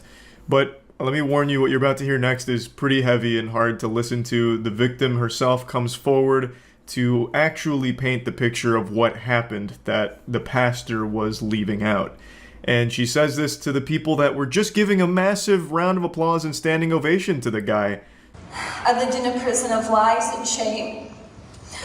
Lying to protect the Lowe family. For years I thought I was a horrible person having suicidal thoughts, not realizing what had been truly done to me. I'm a prisoner no longer. I was just 16 when you took my virginity on your office floor. Do you remember that? I know you do, and I have plenty of other stories that I could bring to your remembrance. She describes in detail the actual nature of the adultery that he was so desperately trying to dodge. He was trying to, do his best to avoid every possible raindrop of detail surrounding this. But now she's the storm that's come through and has revealed all of it to the people that were just cheering for this evil man. So, I don't want to play too much of it here because, like I said, it is hard to listen to. She says it started when she was 16, and there were witnesses and people that knew what was happening, but when she tried to talk about it, all that was done was that it was covered up. If you did it, you need to admit it. That's right. 100%. I told you I committed adultery. I told you it went on far too long. Did you do it? That's all we need to know. Yes, we did it. You didn't tell them she was 14 years old. No, at 16. Now the crowd's turned on him with the pitchforks out and looking for a biblical beatdown of their own for this guy. And this comes because the woman, the victim, came forward with a lot of information about what happened, as well as her partner coming forward with additional information that they revealed in front of the entire congregation publicly. And now the crowd that was just cheering for him is no longer super thrilled about it. Adultery, I guess, was totally fine. They were okay with adultery and long-term adultery. But now that they've learned that it was against an underage minor, well, that's changed the whole narrative. I think both are bad. Obviously, it's worse that it's with a kid, but I don't think there was still any world where they should have been cheering for the guy who just admitted to cheating on his wife for so long. It's still fucked up. I am glad, though, that they at least somewhat came to their senses like, Jesus, this is bad, this shit is not good. That's just the way it is.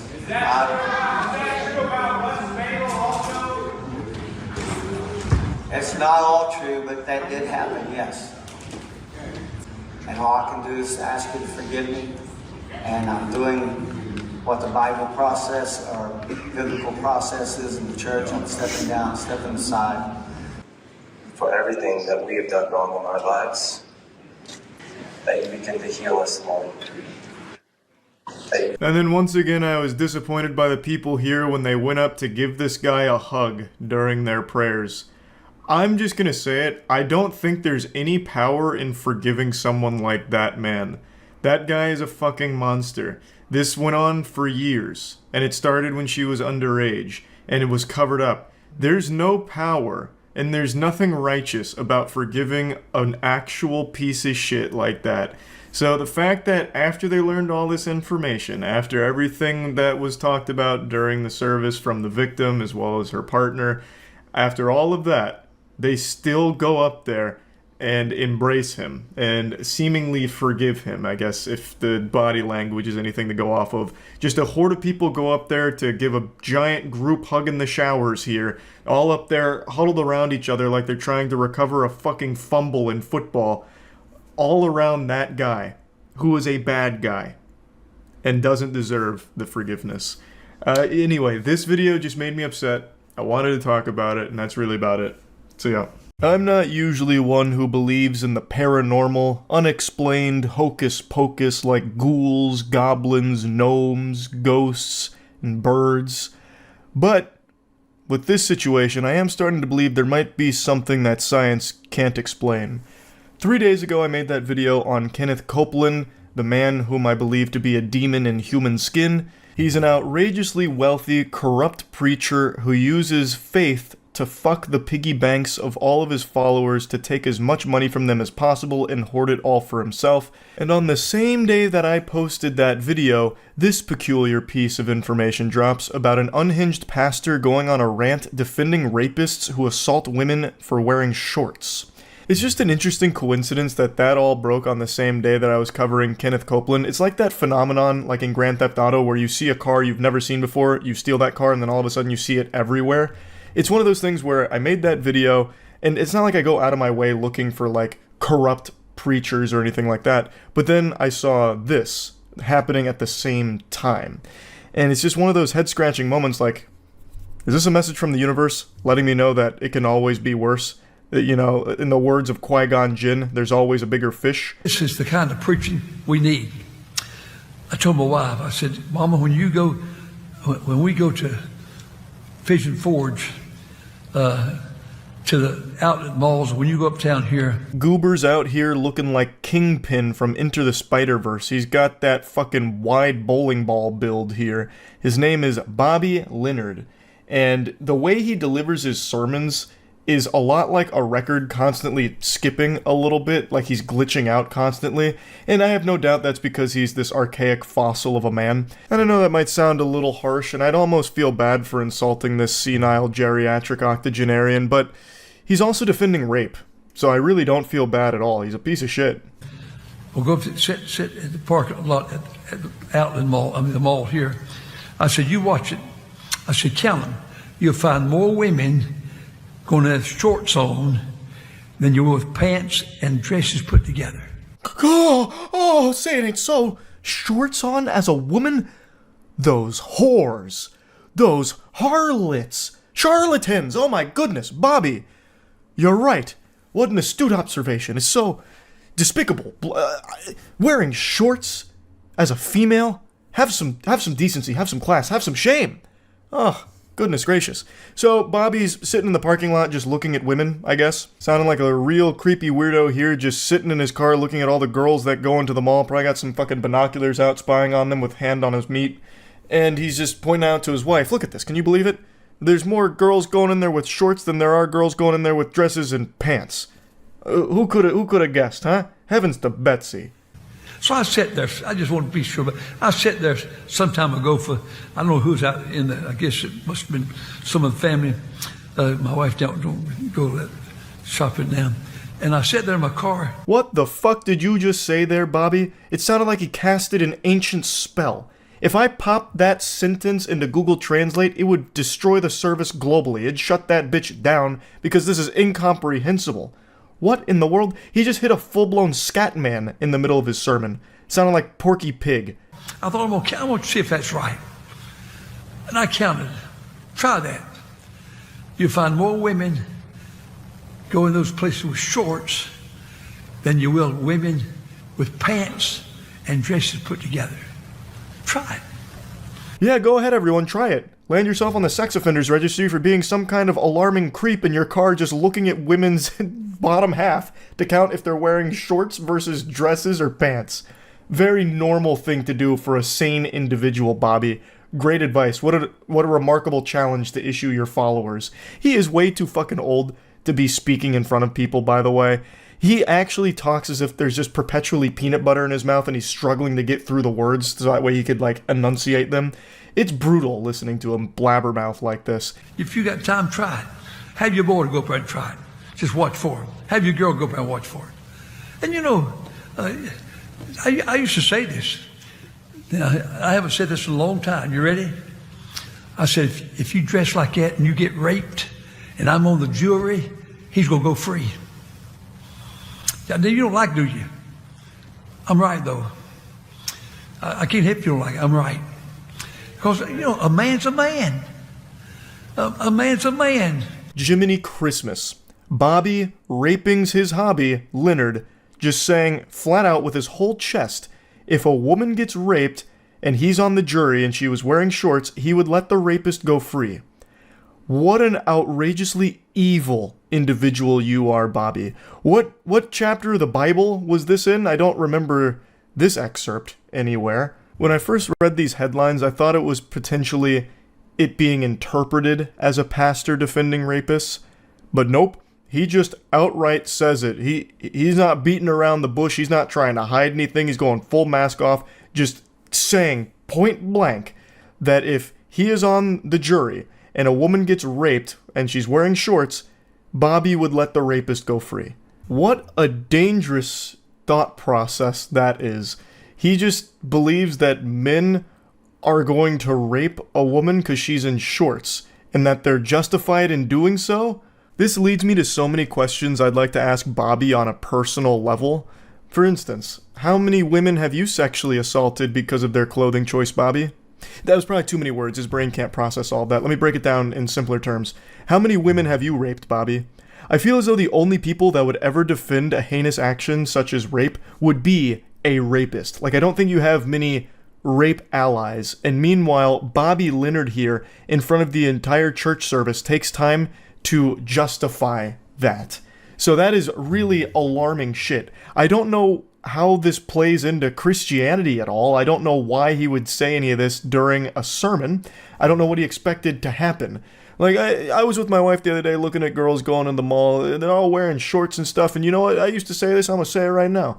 If a woman's wearing shorts and she gets raped and I'm on the jury, that man's going free. Can I get an amen? Hey, what are all these boos for? When I was a boy, 80 years ago, I was raised in Martinsville, Virginia, partly known Moxfield, North Carolina. Listen, I don't even remember women wearing anything but dresses. So what, you senile worm? It doesn't matter what a woman is wearing, she shouldn't be raped. Rape is bad no matter what. There's no justifying it, you absolute fucking scumbag. Back then, well, anyway, I don't want you to go home depressed tonight. I'd rather go home encouraged, but I want you to go home wanting to serve God. But it seems that it seems like we've paid no attention to God. Oh yeah, this is all about God at the end of the day here. Yeah, I'm sure this whole little tangent you're going on is very biblical. You know, the Lord was famous for justifying rape. You know, in fact, it was the 11th commandment that unfortunately Moses just left at the top of the mountain. Thou shalt not rape unless it is a woman wearing shorts. Am I right, Bobby? Isn't that right? And the Bible says sometime that people think God has delayed his coming. And so as a result of thinking God's delayed his coming, they begin to eat and drink and be drunken. And it seemed like right tonight, if all of our people, everybody comes to our church, thought that Jesus was coming Friday night, Saturday morning, you think they'll all be here? What are you even saying? Are you drunk? Are you overdosing on Xanax? What is going on? There wasn't even a coherent thought in that entire, like, long fucking slurred speech there. That was actually nothing. It was a whole bunch of gobbledygook. There was nothing there. They're just letting anyone be a pastor these days, I guess. It's actually super interesting that the only time he's even lucid, like the only time when he's talking that makes any sense, is when he's saying that if he was on the jury and a woman got raped wearing shorts, the man would go free. That's the only thing he actually said that he didn't stumble his way through the statement of, saying a man's a man, a man's a man, so he would let the rapist go free. Maybe it's because that's the only thing he truly believes out of everything he was spouting during the sermon, so that's the only thing he was able to deliver with conviction, without just like falling and stumbling his way through his statements. It's horrifying. What a fucking sickening individual. Now, he did respond to the backlash, basically just apologizing. He said, "I am sorry for any hurt, I was wrong." So extremely concise, and I feel as though he's not sorry, he just doesn't like all of the negative attention it's brought to him in the church. Also, apparently the way he apologized was by putting it on their sign out front, so like the fucking billboard, "I am sorry for any hurt, I was wrong, Pastor Leonard." Literally has it like a new McDonald's item that they put on those boards out front of McDonald's. That's where he posted his apology for all of it. Again, I don't think he's remorseful even slightly. I think that's what he truly believes. He is a piece of shit. That's really about it. So yeah. I've got to yap about two freaks today, and I want to start with the wackiest one. RFK Jr. and a dead raccoon's penis. That is a match made in heaven right there. That is peanut butter and jelly. Vultures don't get as excited about roadkill as RFK Jr. does. This guy loves it. And he brags about having like a freezer full of roadkill that he studies and like feeds to his hawk. I had no idea this guy was a cock scientist. I didn't know that. But in his new book, he just openly talks about the time that he pulled over with his family in the car, mind you, his kids in the car, pulled over in order to cut the penis off of a dead raccoon so he could bring it back and analyze it. As if he's some kind of, like, archaeologist. Like he's, fucking Evie from The Mummy going through, like, the Book of the Dead trying to research it and learn about it as if he's some kind of scholar for dick. Animal dick. It's all documented in his new book, RFK Jr., The Fall and Rise. I don't know when the rise is happening. It hasn't happened yet. He's still in that fall. This dude looks like he's housing every single plague that the world has ever seen in his body right now. Every image and video I see of him, he looks like he's deteriorating further and further and just devolving into a fucking ghoul from Fallout. This is the experience here that he had pinned. I was standing in front of my parked car on I-684, cutting the penis out of a road-killed raccoon, thinking about how weird some of my family members have turned out to be. A surreal passage indeed. I like how he's cutting the penis off of a roadkill raccoon in front of his probably horrified children in the car, and he's like, God, my family is so peculiar. They're such odd goofballs. They're so weird. Over there with the fucking hacksaw on the raccoon's cock. If only they could be more like me, just normal and well-adjusted. There we go. And then he holds it up like a trophy. We're celebrating, family. Quick, get some ice out. I gotta put this on ice. I need to study it when we get home. My kids waited patiently in the car, he noted, as he collected the raccoon's genitals so he could study them later. Finally, a man brave enough to go where science fears. He was willing to do the dirty work of snipping a raccoon's dick so he could take it home and really find out what makes it tick. Like, I'm curious, what is there to study with a raccoon penis? Like, what is there to do with that? What was he doing, just over there, like, playing with it? Stretching it like a penny whistle? Write it down. Interesting. These are the notes that will, no doubt, propel our species into the next scientific age, the final frontier of science. Raccoon genitals. Excellent, yes. I just have to wonder what he was doing with it. Like, was he trying to, like, fashion some kind of necklace out of it, like Ringar out of League of Legends, but instead of bone tooth, it's just raccoon penis? Or, like, was he trying to make a stew out of it? Maybe he was, like, crafting Saradomin brews out of RuneScape, just dumping the raccoon penis in there with some colloidal silver, just like this disgusting concoction, this witch's brew, this potion. Like, what was he doing with it? Genuinely, like, what was he doing? Because he traveled all the way home with it. So this was like an important thing that he did. And this is apparently something that he made a habit out of doing with dead animals. Dude pillages roadkill like he's Indiana Jones looting a tomb full of treasure. Just imagine hunting with RFK Jr. Dude probably doesn't even bring a gun. He just sits there in the bush waiting for the animal to get hit by like a bus or a train. And then he leaps into action. Yes! Yanks the wiener off of it.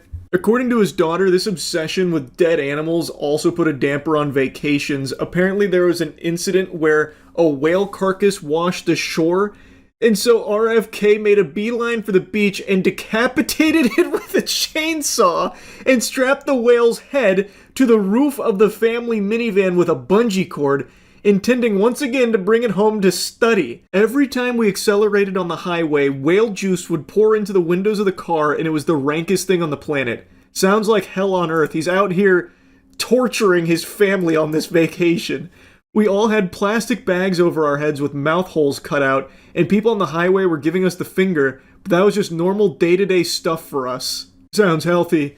And then, of course, there's the infamous one where he dumped a dead bear cub in Central Park after a botched attempt to skin it. That one's been talked about a lot. I'm pretty sure all of you have already heard of that before, but the whale and raccoon penis, I think, are new revelations here from the bizarre adventures of RFK Jr. and his fascination with dead animals. Bro thinks he's the villain from Guardians of the Galaxy Volume 3. Like, what is he doing? Is he trying to, like, breathe life back into it, like Frankenstein style? Like, what is he studying? Actually, what is he possibly studying there?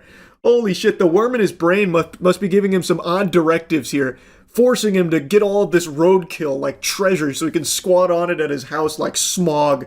That's his gold. All of this roadkill, all this dead animal penis and heads all over the place in his secret villain lair. What a wacko. But don't worry. Some highly intellectual people are out there defending this as just a lame media hit piece. The raccoon was already dead. Find a new slant. Typical lamestream media hit piece. Ah, yawn. Oh, raccoon was already dead. Penis was up for grabs. I pull over all the time when I see a dead animal. I make sure to take that cock and balls right off of there. Normal activity. Wasn't alive, so it's not weird. If it was alive and he chased it down in order to yank that puppy off, then I might raise an eyebrow, but this is just lamestream media. Who doesn't cut off a dead animal's cock on the side of the road while their family watches mortified? Secretary, what did you do with the raccoon's dead penis? Where is it now? That little giggle he does there, that laugh, that was some demonic sounding shit right there. That sounds like a man who can't wait to get back to that raccoon's penis that's rotting somewhere in his abode. I bet he's got that raccoon penis and like an IV drip or something that he's mainlining or some shit. This is actually the secret to keep me looking so young. I just got one question. In all seriousness, what is your fascination with roadkill and dead animals? I know you've done a few things, notably with a whale, with a bear, with a raccoon more recently. I just want to know what the fascination is, sir. Anything? Okay. Thank you. Thank you, sir. There goes a hero right there. Not many men are courageous enough to pull over to the side of the road and cut a raccoon's penis off after it's deceased. It wasn't using it anymore, and RFK Jr. had a need for it. And he's a man of action, so he went out there and he claimed that. Same with the whale head. And the bear cub, I suppose. We may never know exactly what he's learned through his research, but one day it may be the key to the future of our species. Or he's using it for some kind of satanic rituals or some shit that he's conducting. Could be either or. There's really no telling with this guy. But anyway, speaking of penis, we gotta talk about a penis that's alive, and one that's on a human being. And from the sound of things, he can't stop using it for evil. I'm talking about Eric Swalwell. This is a congressman who was also running for governor of California, and this week numerous women came forward accusing him of inappropriate things as well as genuinely evil, awful things, including allegations of sexual assault. Initially, Eric denied it, saying that it was all false and that he was going to do everything fighting it tooth and nail. He has since stepped down from the race for governor as well as his position in Congress. He has resigned. And the allegations are only having more and more evidence to support the victims and their claims against him. That includes a video of him with supposedly a prostitute that he was in a hotel room with. On the video, you can see him making out with her, and things start to progress. Now, if you don't know the lore, Eric is married. Eric has been married for a decade. Now, in the video he made denying the very serious allegations, he did make a mention of mistakes in his judgment, as well as mentioning that a lot of it's between him and his wife, and he has to accept the responsibility for mistakes he made, seemingly corroborating the extramarital affairs while denying the sexual assault allegations. All of this is still pretty new, and from what I've read, there is an investigation taking place because he might be facing criminal charges if these allegations are proven true, which he 1000% should. This is vile shit here, and from everything that I've read about it, from what's available, it's not looking like this is just some innocent guy here. There's quite a lot of meat behind these claims. Personally, I think Eric's guilty as a motherfucker here. Based on all of the available evidence here, I don't see any world where he could weasel out, just squeak out some kind of excuse like, oh, it was all just a big misunderstanding. I was just cheating on my wife a lot. Come on, it's not that big of a deal. Just come on, the sexual assault stuff. No. We don't need to get into the weeds of that. Like, based on everything I think that's out there, there is so much evidence, and I think it should 1000% warrant a further investigation into Eric and hopefully some subsequent charges based on whatever they find there. So anyway, I found that to be extremely disgusting. I was reading about that earlier, so I wanted to yap about that as well. Anyway, that's really about it. See ya. I'll be honest, I don't usually cover topics like what I'm about to touch on today because it's extremely serious. Usually the stuff I cover is things to point and laugh at, throw tomatoes at, say boo, stinky, yucky, boo. Not this. This is horrifying. It's a story I haven't seen a ton of people mention, and I myself didn't know about it until a few nights ago, where just some random chatter during stream mentioned it, and I looked it up, and the information was only a few minutes old. Like, I don't even know how that guy had access to it so quickly, unless he's like one of the chief investigators on the case that just typed it in the chat. But when I looked it up there wasn't a ton of specifics mentioned about the case, but I followed it over the last few days as more and more information has come to the public eye. It is truly evil. And to my knowledge, this is the first case where a live stream was used as an alibi in a murder case or anything of that magnitude. There of course has been cases like with Facebook live streams and even YouTube a couple times where horrible atrocities were committed live, but I think this is the only time that someone has tried to use a live stream to prove their innocence and act as a smokescreen to cover up their crimes. Now, the person I'm about to talk about hasn't been found guilty yet, but they have been charged with murder with overwhelming evidence. Extremely compelling and strong evidence. On December 18th in Ireland, a woman named Natalie McNally was stabbed to death in her own home. She was 15 weeks pregnant at the time of her death. And the person accused of the murder is a man named Stephen McCullough. He is a YouTuber as well as streamer. He mainly focused on toy reviews as far as I can tell, specifically seeming to be a big Doctor Who toy reviewer. So what happened is, on the night of Natalie McNally's murder, Stephen McCullough went live on his channel. And this live stream is still up right now. It's a 6-hour live stream. And this was crucial evidence to prove his innocence on this evening. Because how could McCullough have possibly killed someone when there's proof of him streaming from his home at the same time that the murder had taken place? So they eventually, after bringing him in initially on suspicion of being involved in this case, let him go, because this live stream did serve as a pretty good alibi for him. Plus, this wasn't just streamed to 0 viewers, there were real sentient human beings with a pulse there to watch this stream, so should any of this information ever come to light, there would be a lot of witnesses saying, no, I was watching him stream, he was 100% at home. So that was his whole plan. And while this worked for a brief period of time getting him out of suspicion, it was an ephemeral victory because after the investigators combed through about 4,000 hours worth of CCTV footage, they kind of pinned his whole location. They got his whole itinerary here. They were able to track him around and follow him around like it was a fucking Sims character. So not only did they see him through the CCTV evidence, but they also had the account of the taxi driver. They even took notice of things like a yellow glove underneath a black glove while giving change to a bus driver. And with all of this, they had a really strong case against him being the murderer. But they still had that live stream to explain. Because again, there is a live stream that did span the entire course where all of this took place. So how the fuck does this happen? You know, is he David Copperfield? Like, what, 2 places at once? Is this some kind of prestige situation where he had like a twin or a clone of himself? The actual answer is it's far simpler than you would possibly ever think. The live stream was fake. Yes, the stream went live on his channel during this whole period of time, but it wasn't actually a live stream. It was a pre-recorded video that Stephen McCullough had recorded days prior in order to look like a live stream, to mimic a live stream, so that way it could be used as an alibi for him. And when you watch the live stream, which again is still up on his channel, there are so many alarming red flag moments throughout it, even from the get-go. So he mentions at the very beginning of this live stream that he's not going to be able to read chat for a variety of technical reasons.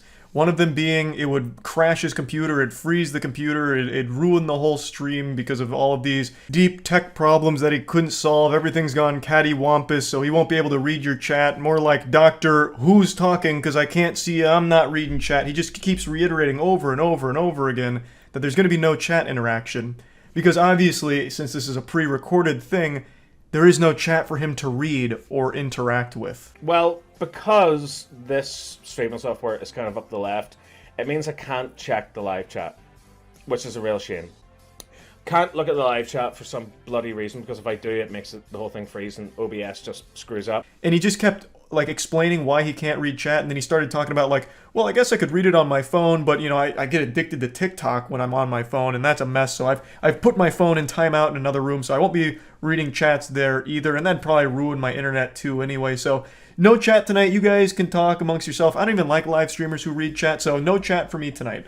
There's plenty of streamers who don't interact with chat, but to go this long and this in-depth on things that make absolutely no fucking sense whatsoever to explain why you're not going to be reading chat or reacting to donations is definitely a little odd.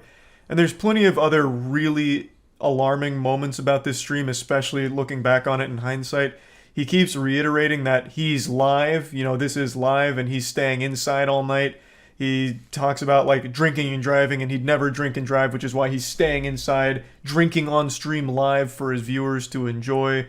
He's playing GTA Vice City throughout the stream, and he's making comments about like how the police force is no longer like equipped to handle cases, and there's a rise in crime. It's in the real world he's talking about. It's all very fucking alarming stuff, but by far the scariest thing he says has to be this. Yeah, that's physics. That's what would happen in the real world. Abso-fucking-notly. Abso-fucking-notly.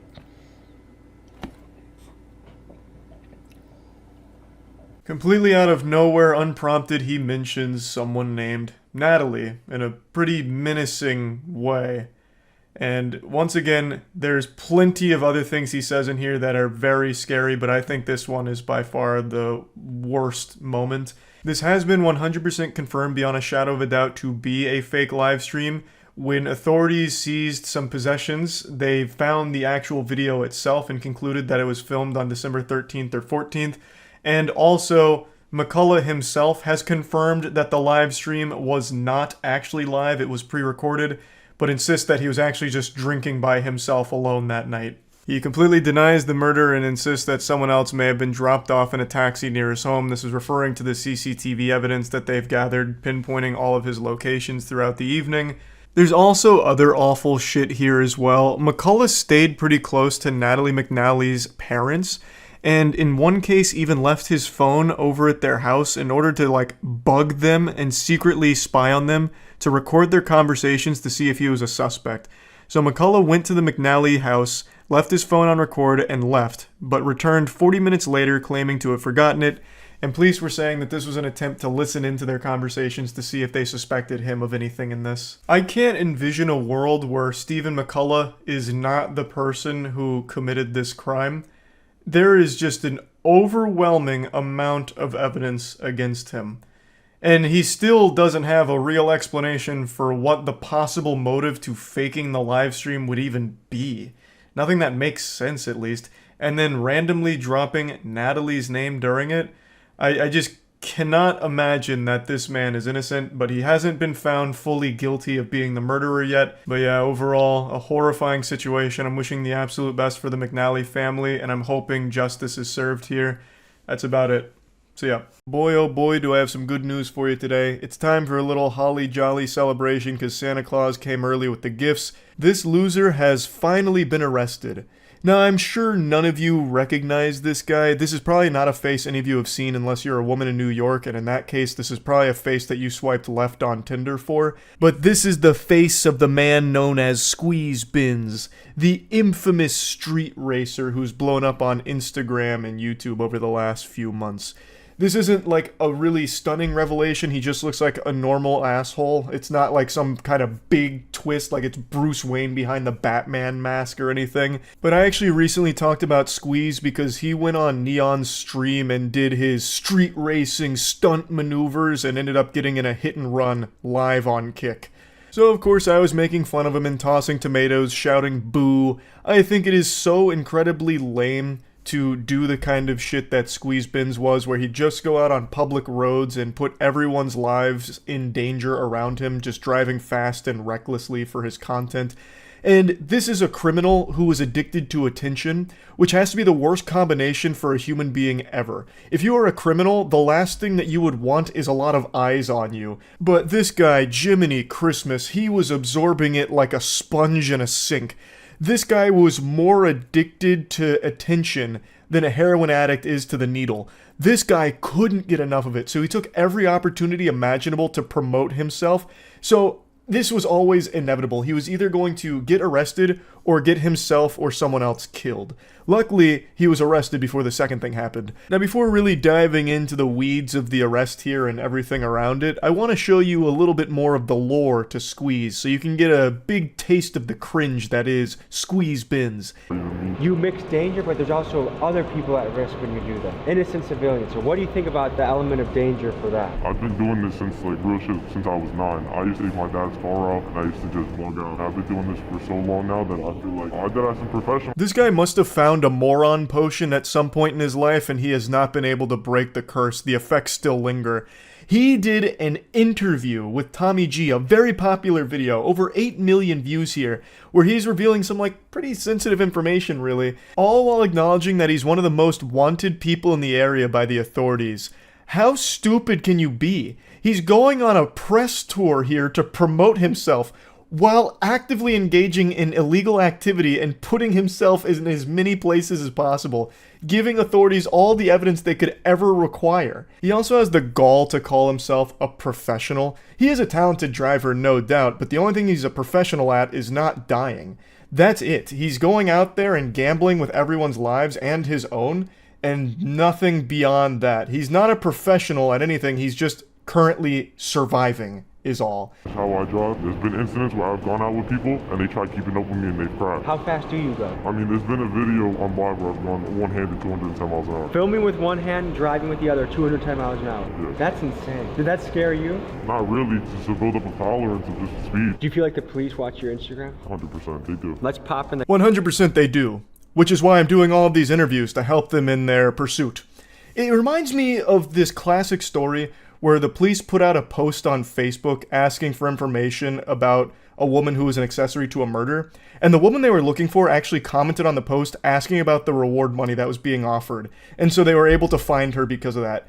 Squeeze and that lady are two sides of the same coin, just pure degenerate dummy. Anyway, though, he's finally been arrested after an incident that happened back in April where Squeeze allegedly made an illegal turn and proceeded to elude the police at high speeds. Then officers found videos of him committing various traffic violations throughout the tri-state area. Apparently the NYPD did a little fusion dance and a fist bump with another department, and they worked together and found Squeeze because he was wanted on other charges including burglary, theft, conspiracy, and more.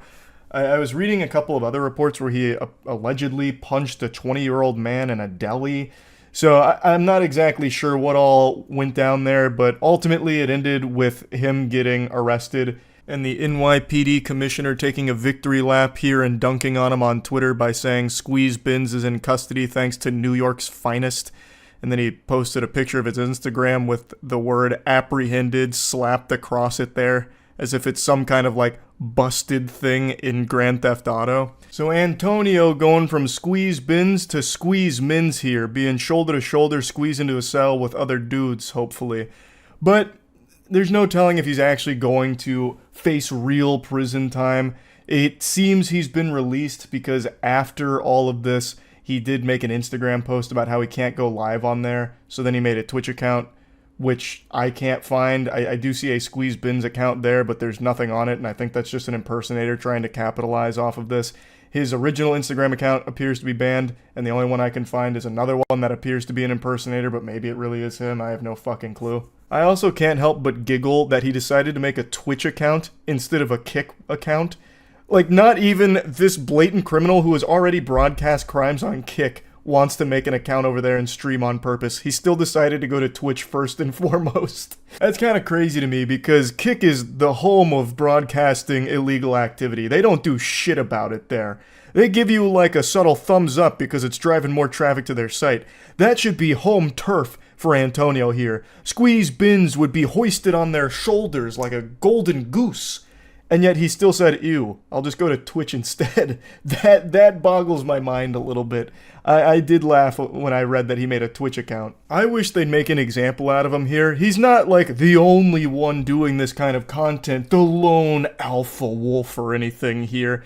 This is a pretty popular niche of content online where people just put on a helmet or wear some kind of mask and then just commit crimes.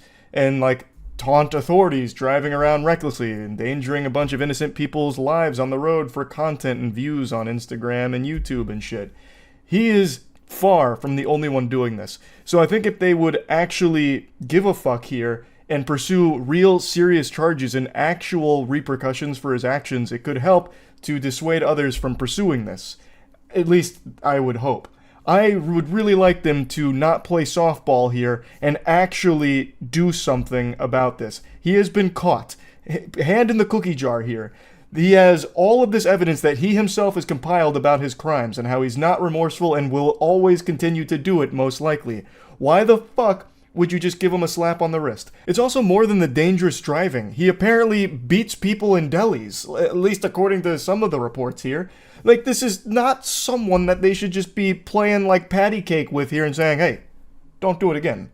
All right, now get out of here. Come on, scram. Like, this is something that they should be taking far, far more seriously.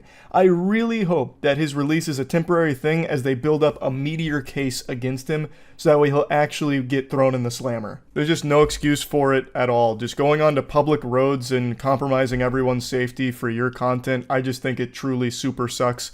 And I think the fans of this kind of content are extraordinarily annoying. So there are still like squeeze bins enthusiasts that are losing sleep over this, thinking that he's done nothing wrong. Nobody got hurt, even though in his interview with Tommy G, he says that people have tried to emulate him and they have crashed. So people have literally gotten hurt. He also did get involved in a hit and run on stream, but whatever, I suppose. Just go ahead and ignore reality here and continue to live in fucking delusional Narnia land. But, you know, hey, they're squeeze bins guys. Of course they wear diapers and eat glue. Is what it is, I guess, but I'm just super happy that he's finally been arrested, and I can only hope that they do throw the book at him. So yeah, anyway, that's really about it. So yeah.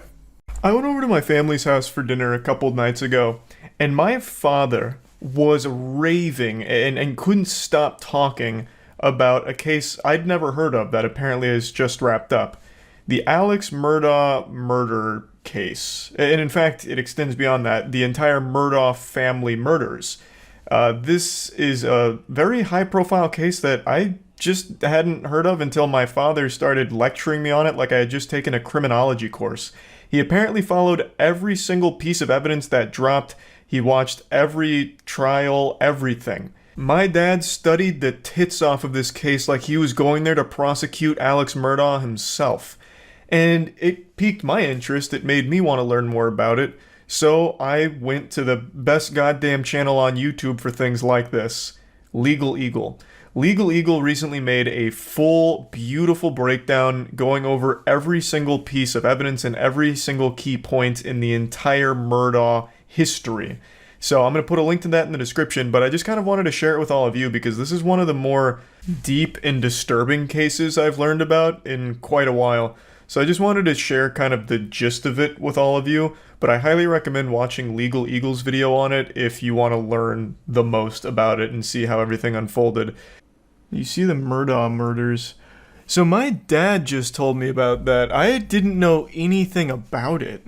And he was apparently embezzling money for a long time, a pathological liar, an oxy addict, and he snapped and killed his son and wife. My dad was telling me all about it, apparently. Or, not apparently, my dad was telling me all about it. Apparently, it was a wild case, and I didn't hear shit about it. Yeah, apparently the prosecutors had a video that the son had recorded that proved that Alex Murdaugh was lying about his whereabouts on the night of the murders. So I guess the story was they were killed at like the dog kennels on their property. Alex Murdaugh claimed that he wasn't there that night at the kennels, and he had like a couple alibis because they had his whole phone record. Apparently he called a ton of people to try and get a couple alibis. And eventually the prosecutors showed a video that his son had recorded literally minutes before he was murdered. His son he killed also got in a boat accident that killed a girl named Mallory Beach, and also was the only witness to his housekeeper dying, and he embezzled her life insurance. Oh, what the fuck? Close. Los Angeles area double murder expert O.J. Simpson predicted that the Alec Murdaugh jury would acquit the Low Country lawyer of double murder. It turns out that Simpson's powers of prognostication don't really work for murders he wasn't directly involved in. It wouldn't surprise me in the least if this guy beats this case. So before I explain... It's crazy. It is crazy. We have O.J. Simpson on Twitter dropping reaction videos, giving his opinion on how another murderer could potentially beat their case. That blows my mind. Randolph Murdoch Sr. was elected solicitor in 1920 and served until he was killed by a freight train in 1940.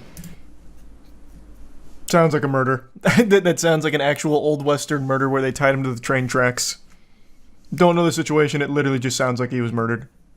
Now, some people suspected that the freight train incident was a suicide because no one could figure out why Randolph's car stalled on the tracks. But Murdoch Sr. was succeeded by his son, Randolph Murdoch Jr., known as Buster, who held the position for 46 years cool from nickname. 1942. On two separate occasions, 20 years apart, he told jurors that if they didn't impose the death penalty on a criminal defendant, he would use his power as solicitor to release other rapists into the community. Yes, you heard that right. What? It's hard to imagine a worse thing a prosecutor could say in court, but I'm sure prosecutors have. And he got to keep the position? He would make these threats like, okay, if he doesn't get the death penalty, 5 rapists will go into Gotham. He sounds like the Joker. What?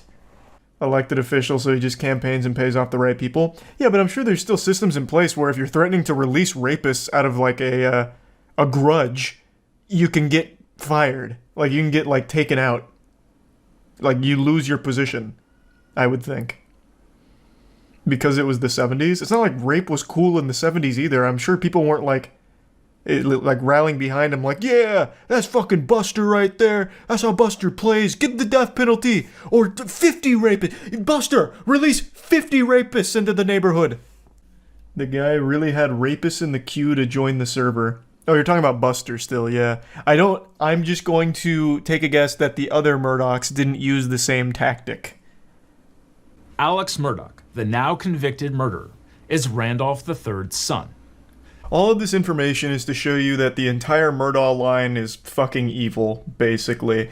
Now that you're brought up to speed on where Alex Murdaugh comes from, let's talk about his kids, because his kids are no saints.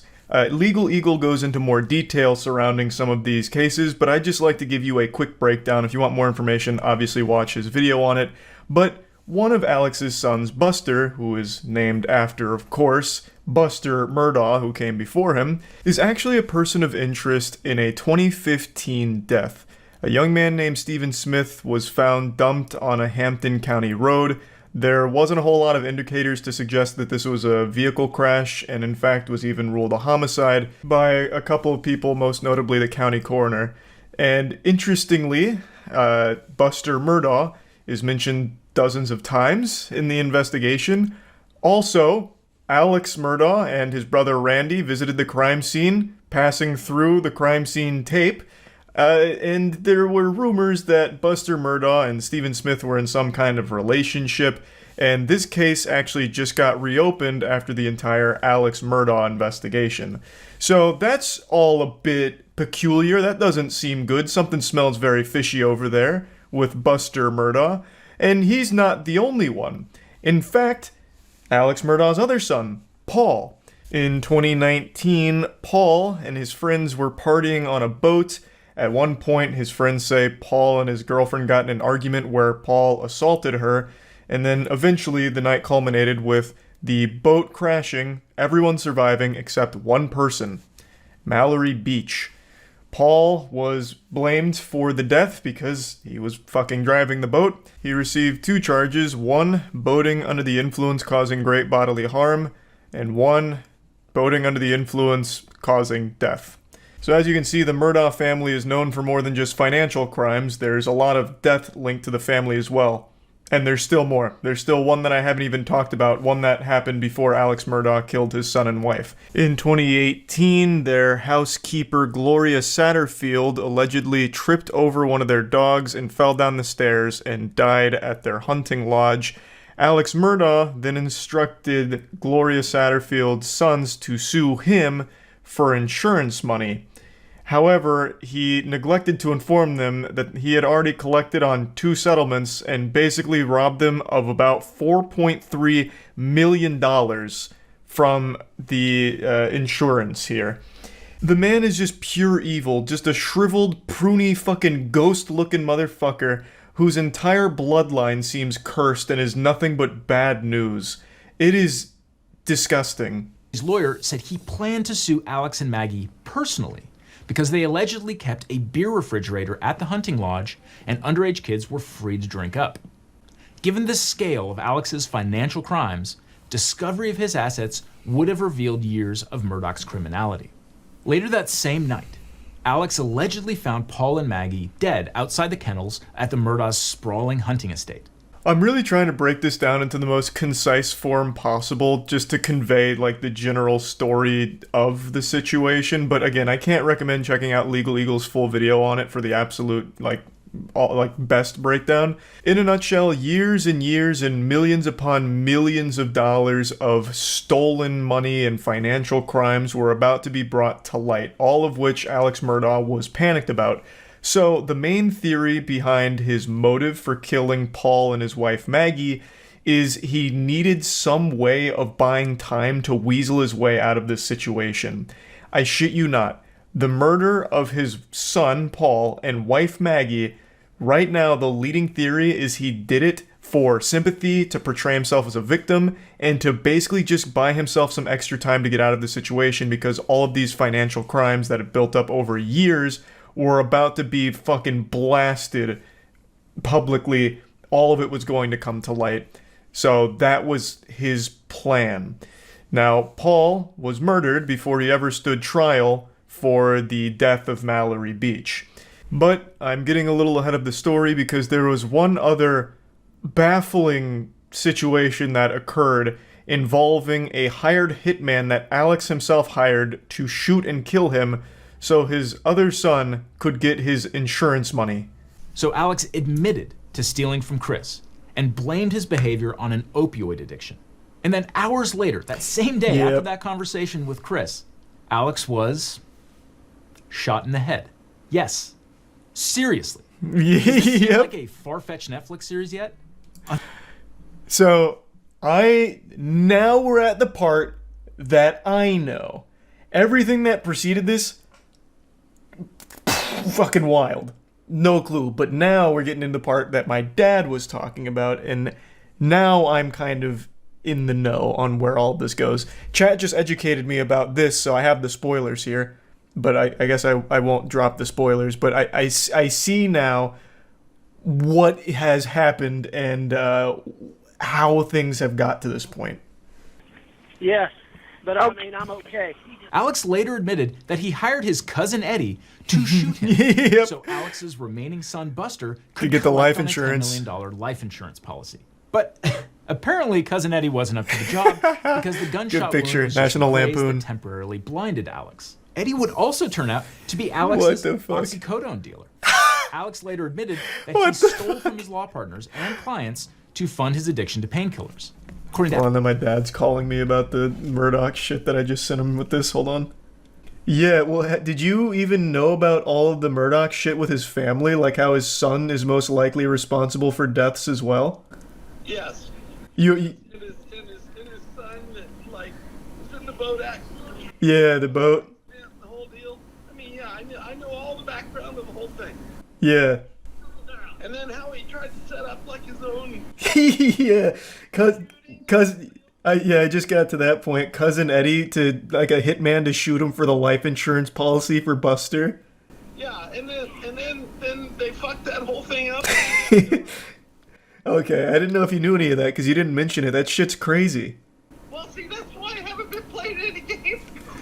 I got so into this shit. I'm like, I can't stop. It's like, see, that's why I said this is 10 times better than the goddamn O.J. Simpson. Yeah, no, this is absolutely wild. I had no idea it was like so deep reaching. I know. See, that's what I'm telling you. So you think it's pretty cool, right? Well, cool is like probably a weird word to use for it, but like it's fascinating. Like it feels like it's some kind of crazy movie. Yeah, he's really into the whole Murdoch shit. He got like encyclopedic knowledge on this whole thing, apparently. He didn't even mention the family stuff, so I thought that'd be news to him. Yeah, no, this whole family's rotten. Although I haven't heard anything about the mother, so maybe she didn't do anything terrible. I have no idea. For violent schemes. Real quick, though. Was his plan actually to die? Like, did Alex Murdaugh hire Cousin Eddie, Goofball McGee, red-blooded patriot fucking wild maniac to come shoot him and kill him? That's wild. So his plan was actually to die. He said, come shoot me in the head. And then he survived. He's like, damn it. Time to change plan. Wow. Hey, a lot of things can be said about Alex Murdaugh, but God damn it, he gave it 110%. This man was ready to literally kill himself so that way his son could still have some fucking cheated funds. $10 million life insurance policy. The drug dealer. The trial's biggest bombshell was an unsent Snapchat Yes, video this is the one that my dad was talking about. Alex told police he had last seen his son and wife 90 minutes before he found their bodies. Several witnesses testified that they could hear Alex's voice in the background of the video. Hey, he's got a bird in his mouth. Come here, Bubba. Come here. Did the Snapchat video influence Alex's decision to testify on his own behalf? Almost certainly yes.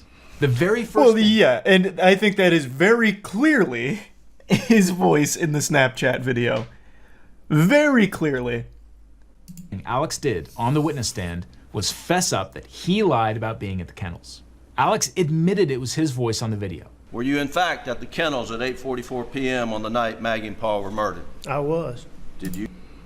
So then he absolutely just admits to a lie right there. I do want to point out, this man's got some wild hair coloration here. This looks like a weird slider in a Dark Souls creator.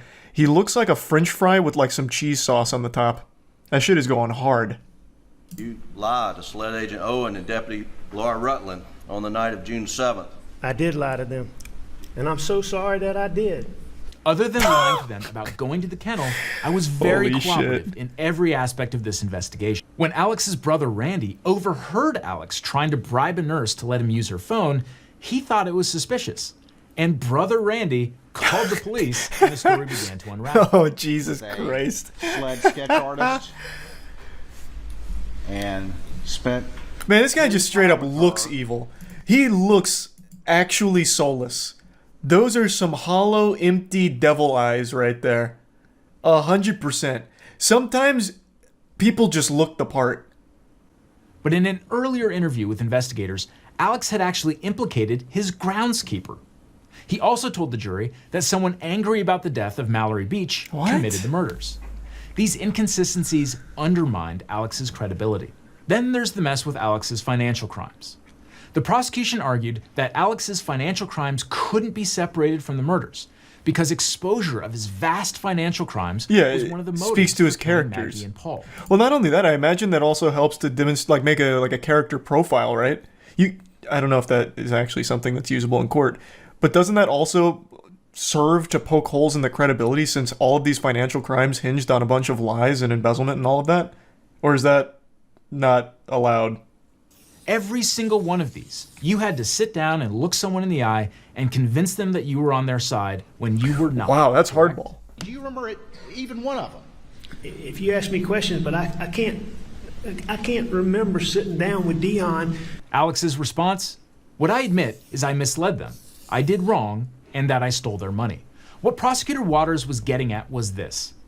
Ladies and gentlemen of the jury, Alex Murdaugh is sitting there and looking at you in the eye to convince you of something, but you shouldn't believe him. Just look at how he lied in the past. That's Moreover, strong Alex as fuck. testified that all of his financial bad deeds were caused by his drug habit, which was costing him as much as $60,000 a week. As for the weapons, prosecutors said casings for bullets from a .300 Blackout rifle were found near Maggie's body.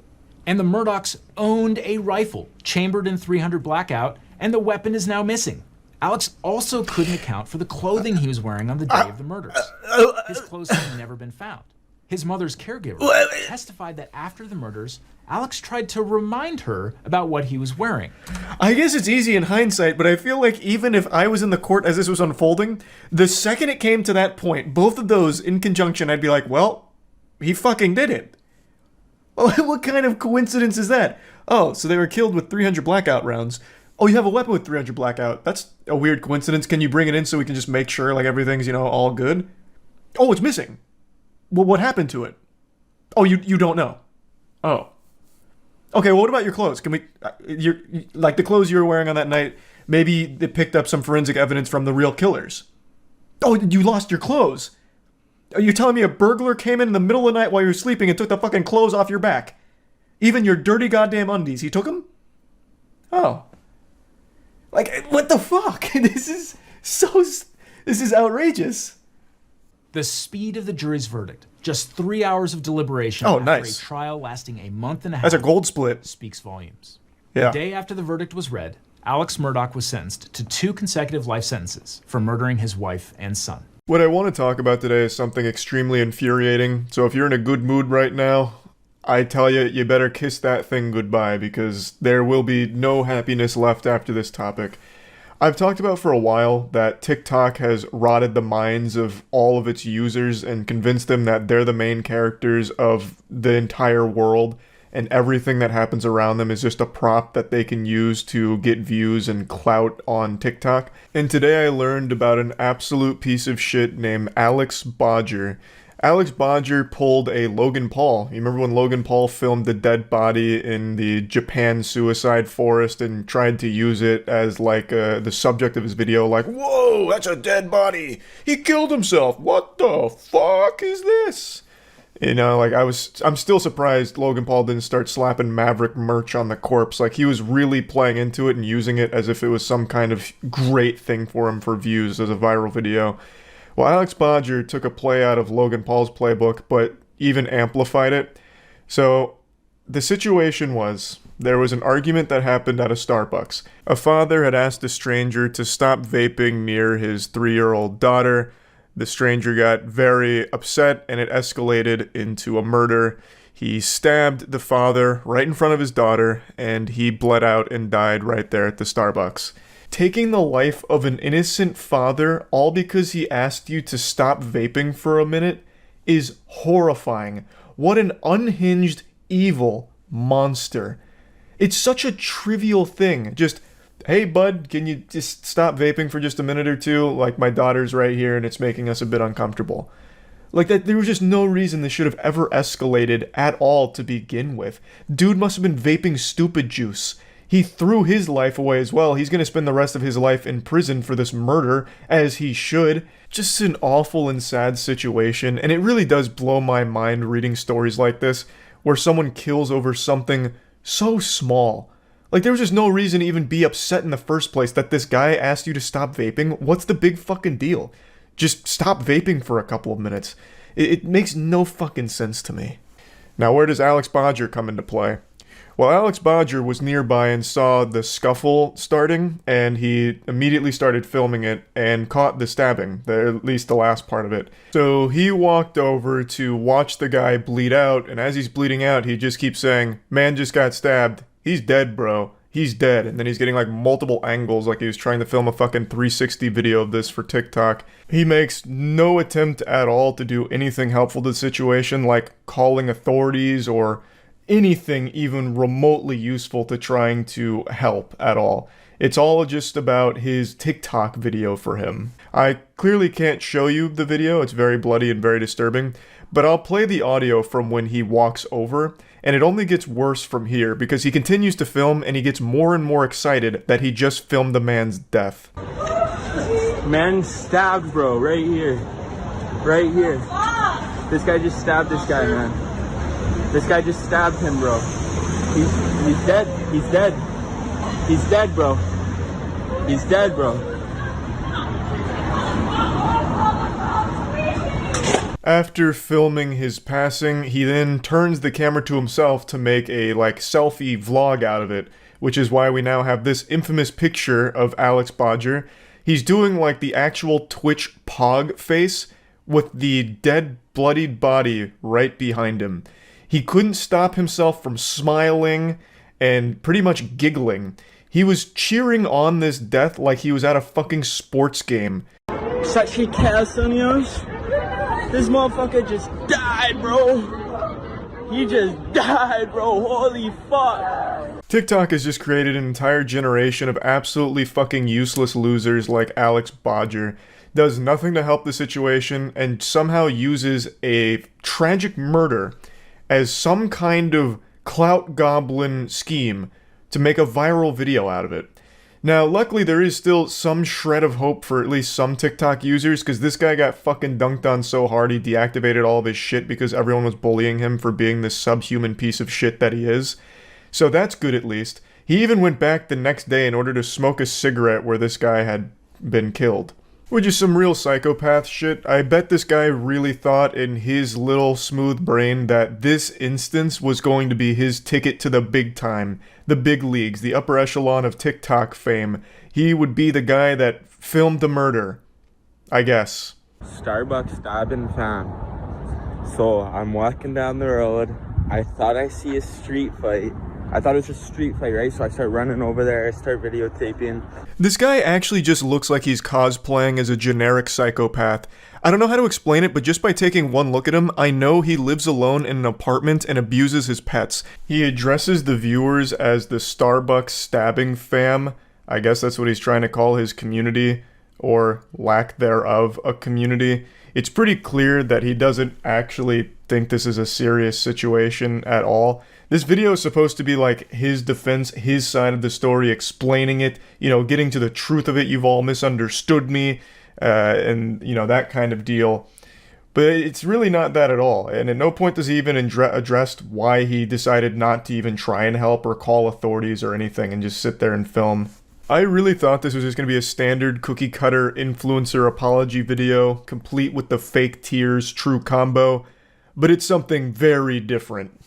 And I see some blood, and so I just thought maybe like there was a bloody nose or something. My brain wasn't really allowing me to believe what just happened, and I knew he was dead, but at the same time, and so like this is my first time ever experiencing this, right? So like my brain's just like, he's dead, like, and so I just started screaming because I don't know what the fuck else to do. The murderer is standing right there. All that's going through my head is like, holy fuck, I'm standing right here screaming he's dead while the murderer is right there. What if he comes at me and fucking kills me? Oh, brother, we got it all wrong. He was afraid, clearly. You know, the murderer was right there, and this guy was concerned that maybe the murderer would come and kill him. He was so afraid that he stood there and continued to film the whole thing, including filming the murderer, while delivering play-by-play commentary as the father died in front of him. And then still continued to sit there filming and then turning it into a selfie vlog style where he starts pogging and laughing. It looked like he really was afraid, and now he's explained it, and now it makes sense. You know, he was like a deer in the headlights, afraid for his own life, clearly. But I'm in so much shock, I'm just standing there doing this. And then I had what I thought was the most controversial thought of my life, which it was controversial, where I'm gonna say Satsi Kesanias. This motherfucker. But the motherfucker just died part, like that smile on my face, I was out of uncomfort. I was so uncomfortable. I didn't know what just happened. Like, that's how I always am in uncomfortable situations. I put a little bit of a smile on my face, you know? And like, I fucking hate the way this guy talks. He is talking like he's still trying to woo TikTok girls with this shit. Absolute weirdo. He's putting that little, like, what's it called, vocal fry in his speech, even though I know he has a lisp and is trying extremely hard to hide it here with all of this. And he's still taking like these, trying to make these like flattering angles while talking about filming this guy dying and cheering it on. I'm surprised he didn't start like sticking his tongue out and biting his bottom lip, because he even did like the generic, and like, you know, that kind of garbage. What an absolute fucking creepy douchebag. Now, for what it's worth, I know that for some people in a traumatic or scary situation, they cope with it with like a smile or something. That's not what he did here. Like, that's not the same response. Not only were you laughing and smiling, you turned the whole thing into like a song and dance for you, for your content. You turned it into content. That's not just being uncomfortable and smiling. You literally turned the camera around to film you and the dead body like you were at a goddamn spring break concert.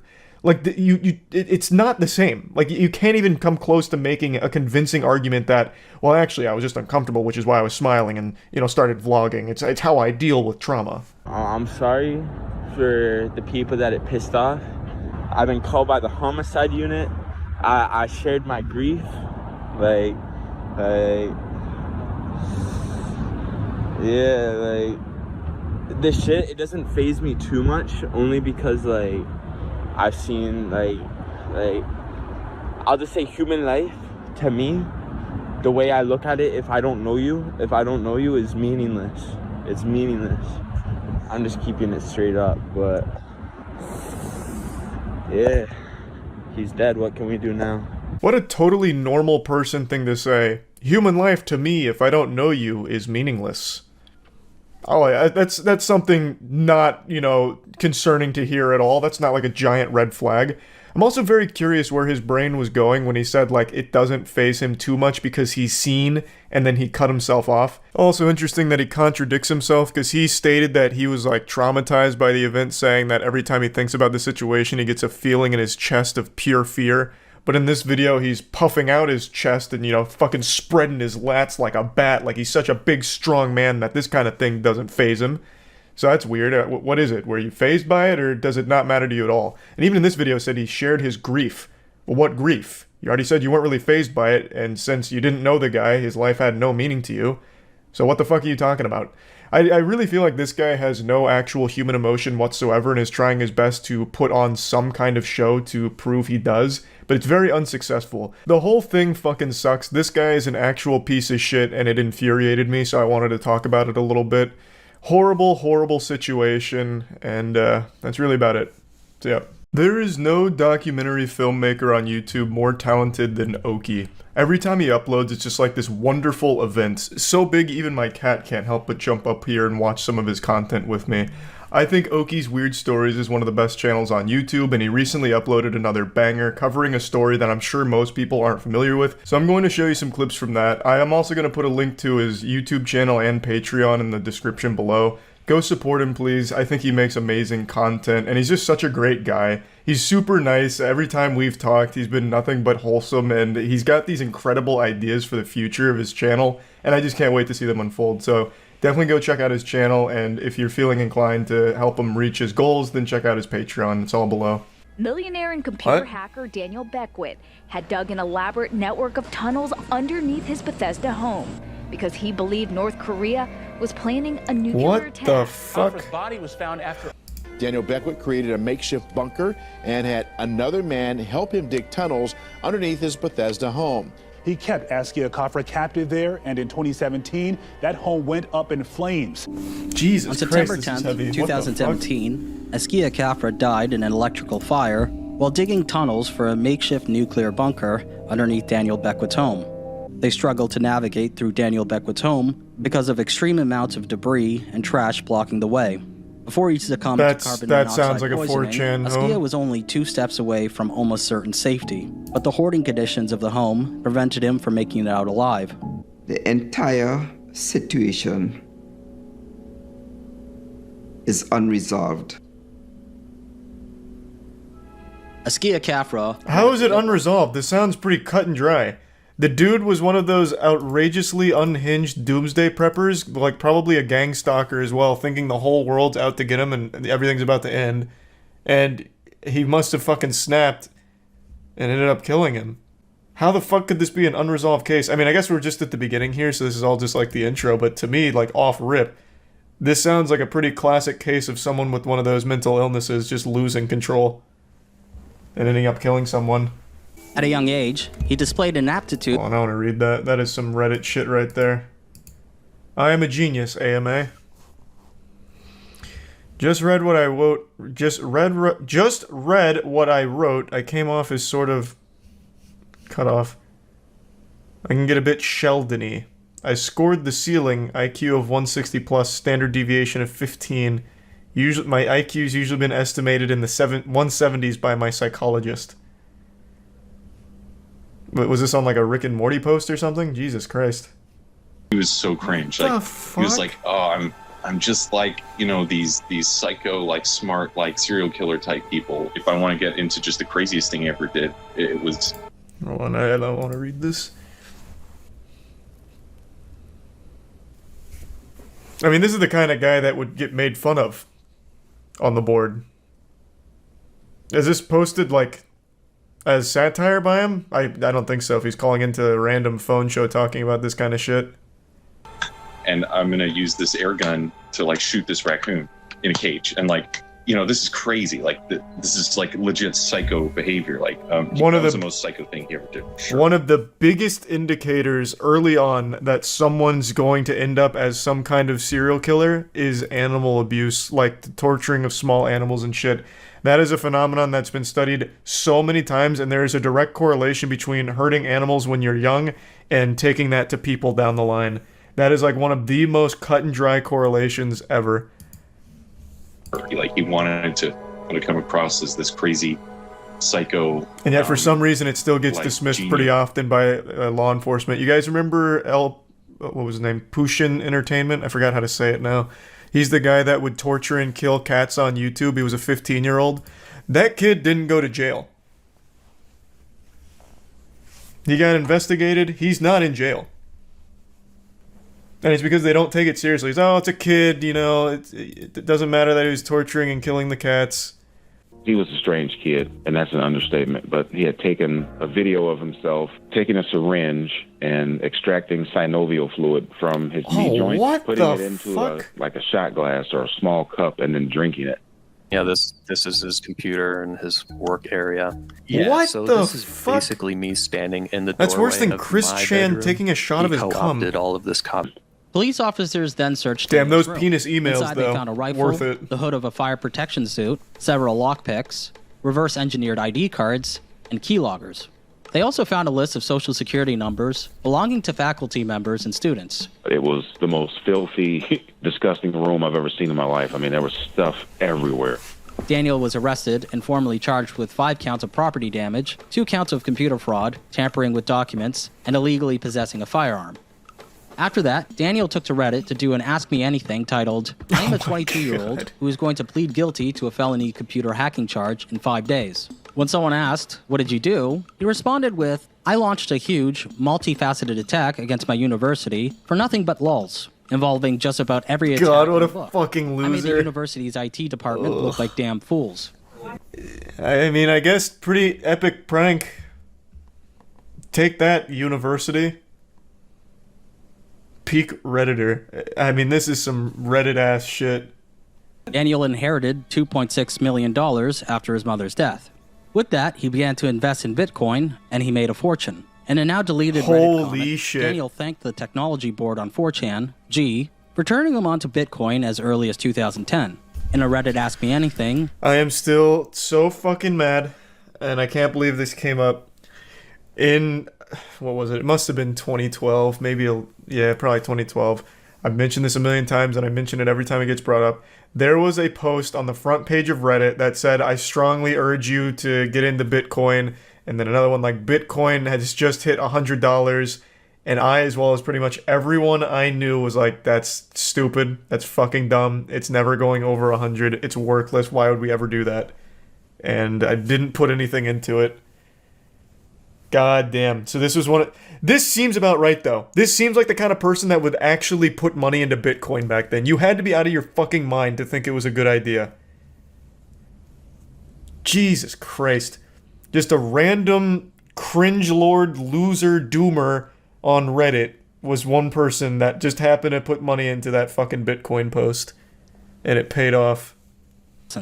I actually got a call, and it was an IRS investigator, and they were asking me about his Bitcoin account. They were basically saying that he was in possession of basically like $1.2 billion worth of Bitcoin. Around the time of the call, the Bitcoin were like $55,000 of Bitcoin, and he had $1.2 billion worth of them, like, you know, somewhere in the blockchain. That was around the time I found out that he had, he hired that kid and he died, in that tunnel. Looking at his house in Bethesda. on the site was a section dedicated to software developing and investing. One day, while watching the infamous farm pro, Martin Shkreli live stream on the site, he first laid eyes on Daniel Beckwith. Daniel, who used the handle 3 Alarm Lamp Scooter, impressed Askia. Not only did he seem to be friends with Martin Shkreli, but he also claimed to be a multimillionaire investor and hacker. I still remember I never saw any of those streams, but I remember Martin Shkreli for a brief period of time, had a whole Discord server that fucking worshipped him. Kai and I went in there one night because we were curious and just wanted to laugh at the clowns that were, for some reason, sucking the dick right off of Skrelly's body. And Martin Shkreli was sleeping on a voice call, and they were freaking out about how lucky they were to hear him sleeping. It was so unbelievably fucking pathetic. God, that whole community was awful.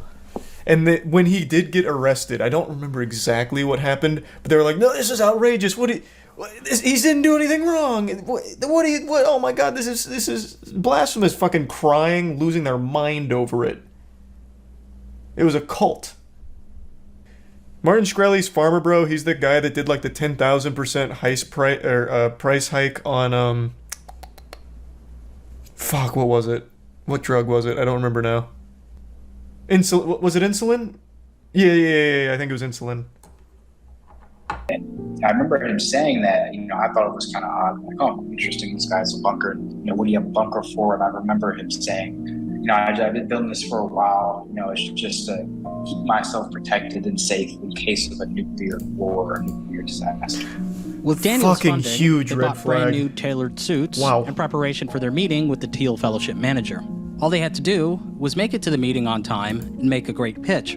But unfortunately, that didn't end up happening. I don't remember how, but we somehow end up putting in the wrong address. But we end up going to the wrong location. At that point, we're just like, we're just freaking out. We don't know what to do. And we get to the meeting and we're about maybe 15 minutes late. Why a red flag? He isn't wrong.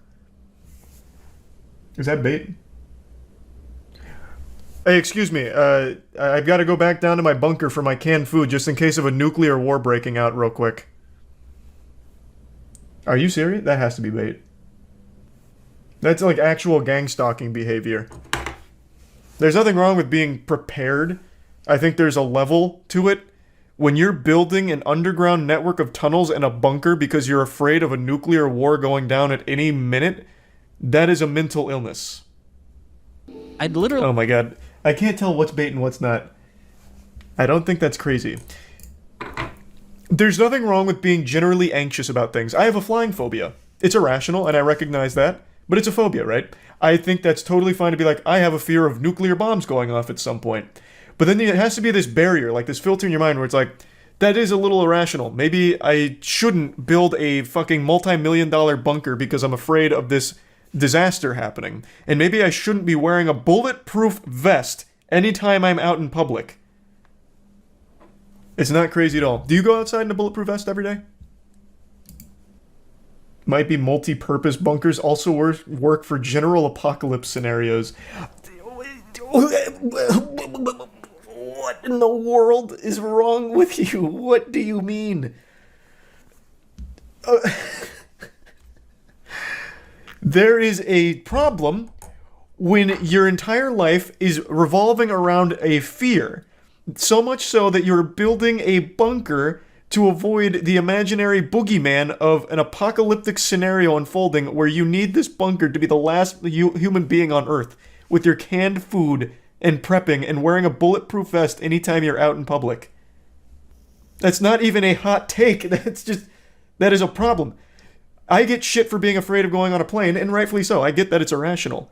How in the fucking world can you possibly try and justify a man spending so much on this bunker and wearing his bulletproof vest out in public, and then eventually hiring this man to dig out the underneath of his house for an underground network of tunnels because he's afraid of North Korea nuclear bombing his house?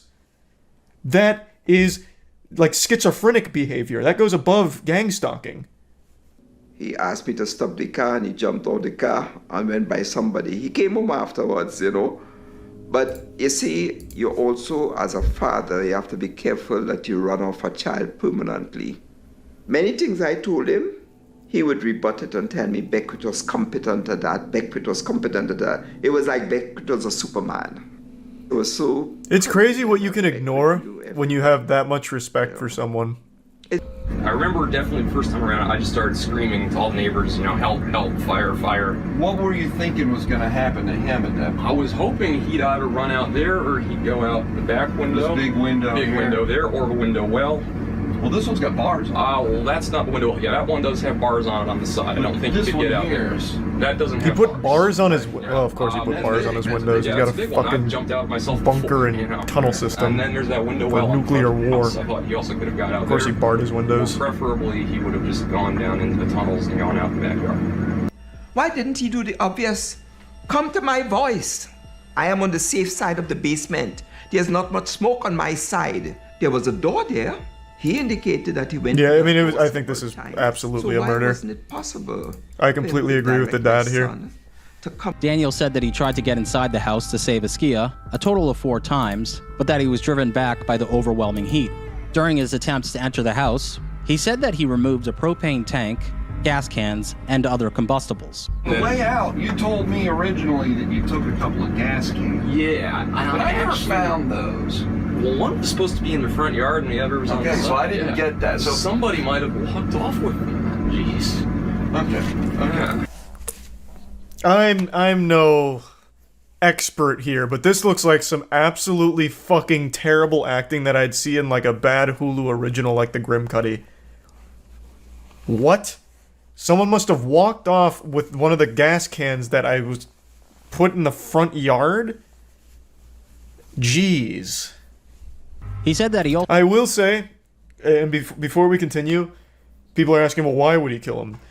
Clearly this guy is unhinged. I think that much is very obvious. He's very worried that everyone's out to get him. He wears the bulletproof vest when he's out in public. He duct tapes Askia's eyes, blindfolded him to get him to the tunnels.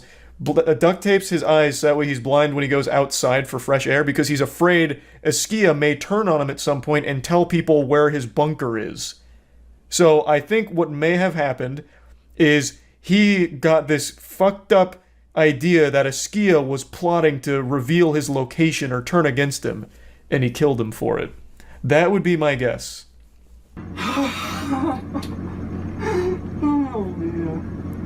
How in the... I could have picked him up and taken him. I was so close. Well, how could anyone watch this and think for even 1 second this wasn't a murder? That is not how anyone would respond to a situation like this. No, this is like worse than YouTuber apology level acting. Naturally. I think the screwed up part about it is even if, you know, we got what we wanted, like if he was put away for life, that would only be a semblance of what I feel like we could consider justice, because it's not going to change the fact that Askia is gone. You know, never does, but we can't. At the very least, it gets this guy been denied out the rest of his life because of somebody else's. Then he can't do it to anyone else. Because I mean, according so far to the story, Askia wasn't the only person, right? He mentioned, was it the Dick Rocket guy? Someone else had also worked on the tunnels. It wasn't just Askia that Beckwith had convinced to lend aid to. And then there was also the construction worker that we didn't get to hear from, but it wasn't just Askia. The unfortunate name, well, not an unfortunate name, Dick Rocket's a fucking hype name. Just unfortunate in the situation here because it's a super sad story. Daniel, I'm gonna put a measuring cup full of money out on the front porch so we've got it on the way out, okay? This place is so creepy, yeah. Because he was just a filthy, hoarding lunatic. So, okay, this is a misconception going on right now. He's not a billionaire. He had $1 billion worth of Bitcoin, but it doesn't seem like he ever cashed it out. So I believe, according Oki said, at the time of this, he had about 16 million in actual cash. But he had the $1 billion worth of Bitcoin somewhere that he never cashed it out. So he's not actually a billionaire if he doesn't have access to it. And it looks like he never cashed it out. But yeah, multi-millionaire. Very, very wealthy. Right now, two more stories you need to know about as we head into this week. A bizarre case will finally come to an end tomorrow. Daniel Beckwith is set to be sentenced. Now, I want to let you know, That is great news. Murder. The judge at the sentencing gave him 9 years. One less than the minimum. Gave him 9 years. What the fuck is the point in having a minimum sentencing when it comes to a crime? What the fuck? The reason the minimum is there is that it's not supposed to go lower. How can you just be like, yeah, I'm just gonna disregard that? I don't... What? How does that make any sense? I don't think he paid off the judge. It doesn't seem like he had access to his money. That makes no fucking... It's a goddamn law. Like by giving less than the law dictated minimum, wouldn't that be breaking the law from her? What? Can that happen? What about my feelings? Don't I matter? You know? You are praising this gentleman who did a criminal act, who 12 jurors believe committed... Okay, how about this? Even if he didn't kill him on purpose, which I really do still feel he did, what the fuck does he offer society? He walks around in a bulletproof vest and hires people to work on an underground bunker in complete secrecy, blindfolding them, refusing to let them outside with their eyes open without giving them duct tape glasses, and just sits in his fucking hoarded, shit-stained, diaper-filled house. What is he offering to society? But he doesn't even offer money. He doesn't spend his money. Half of his money was in fucking measuring glasses. He doesn't even fucking spend it. That makes no sense. That actually makes no sense. Now I am starting to believe the conspiracy that he did somehow pay off someone somewhere. That makes no sense. No sense.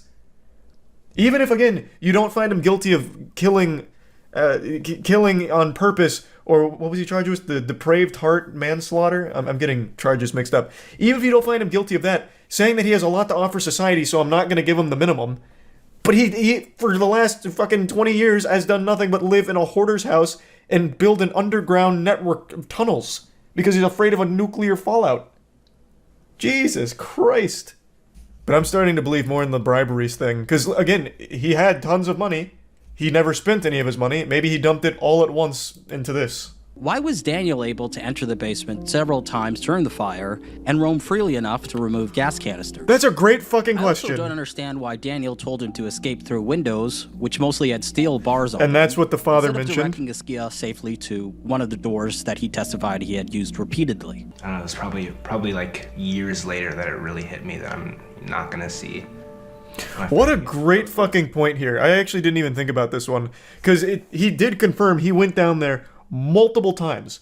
He even said he removed those gas canisters, and that's in that interview. He's like, oh, one of the gas canisters should be on the front lawn. He's like, it wasn't there. Oh, geez. I mean, maybe someone must have taken it. That is a great point. If his exit was blocked by so much hoarding debris, how the fuck could Daniel go move around in there, maneuver things, and freely just take some shit out? And again, guiding him to a window instead of just saying, hey, come with me to the door, that he is using repeatedly. It doesn't make sense. It just doesn't make sense. Yeah, he never made me feel like I was a loner, like an outcast. Like I said, his earnest home in a box. That box has been there for 5 years. It has not been touched. It's in the same position. We have a pit there, a kind of shrine for him, with a large photo of him in his ROTC uniform and, you know, something saying, love you to the moon and back. And there can be no closure. No, there never is in something like that, man. Jesus Christ. Oh, wow. And as always, until next time. That's all you need to know now. Best documentary maker on YouTube, man. Oki kills it every time. If you're a fan of documentaries, absolutely go support his Patreon. Absolute bangers, nothing but. And he's a great guy. Man, that video made me mad, though. Not because of Oki. The story made me mad. That is very frustrating. I couldn't decide if this was a good idea for a video to make just because of how dark and disturbing it is, but earlier today I saw a thread on Twitter going around listing the most evil artists and musicians of all time, and absent from the list was by far the most evil singer to ever hit the mainstream, Ian Watkins. And I was just shocked that not a lot of people seem to know about this. This was a story I followed as it unfolded back in 2012 because Ian Watkins was the frontman to my favorite band when I was a kid, Lost Prophets. In fact, if there's any archaeologists watching this and want to unearth some unholy relics, if you're able to find any re-uploads of my old Gears of War montages from 2007 and 2008, you'll hear Lost Prophets music that they're set to and edited in sync with. I used their music all the time in videos growing up because I was such a massive fan, so you can imagine how fucking disgusted I was when I learned the truth behind their singer. Ian Watkins' crimes are some of the most depraved I've ever read about, and in fact, the senior investigator said it was the most disturbing child abuse evidence he had seen in nearly 30 years on the force, and it's not an exaggeration. Ian Watkins was a serial child sexual abuser and even convinced some of his fans that were mothers to give up their kids to him to abuse, and would even convince the mothers to abuse their own children on video calls that he'd masturbate to. His sex crimes spanned years and even included the sexual abuse of a 10-month-old baby and attempted rape of a baby. Not only were his crimes some of the worst you could possibly imagine, but he was blatantly open about them as well. He'd even brag about fucking kids to some of his ex-girlfriends at the time. I feel like if the police officers had just asked him, "Hey, are you having sex with minors?" he would have hit them with a "hell yeah, brother," and then went up for a high five. The whole story of Ian Watkins and his arrest is also the story of terrible police work from the department. There were years of reports and people desperately trying to get him behind bars, and they just wouldn't look at the evidence. They refused to look at all of the overwhelming evidence that was constantly being provided to them. The reason he ended up getting arrested was on unrelated drug charges, and they just happened to find this absolute fucking mountain, like a goddamn Mordor. They wandered in there and happened to find all of this child abuse evidence, but they were there for drug reasons and continued to turn the other cheek and ignore all of the reports coming from victims or people that had already compiled evidence and submitted it to them. Now, like I said, he wasn't very secretive with what he was doing. He wasn't exactly like some kind of cunning, sly, criminal mastermind. He was very open with the fact that he was a pedophile. Just look at this excerpt here. Look at one of the passwords he'd use for his computer. Ian Watkins is a sick psychopath who's currently serving 35 years in jail, which isn't nearly enough for his crimes. And he's not remorseful about it either. Like, just read this quote here, where he said he did it for the mega lols, talking about abusing and raping kids. So anyway, after reading that Twitter thread about evil artists and musicians, I really think it's worth talking about this guy and his history, since it seems it flew under the radar for a lot of people. So I'm just going to give a brief summary of everything Ian Watkins and Lost Prophets related. As I mentioned at the beginning, they were my favorite band when I was a kid. Before I even got into rock and metal, like with the other mainstream bands, I was listening to Lost Prophets. You know, this is way back in the day, but there was something called Penguinz0, which allowed you to make your own websites easily. And when I was in 4th grade, I made my own Penguinz0 website called coldflames.penguinz0.com. Don't even bother searching for it. It's dead and buried 6 feet under, went straight to hell. Not even on archive.org.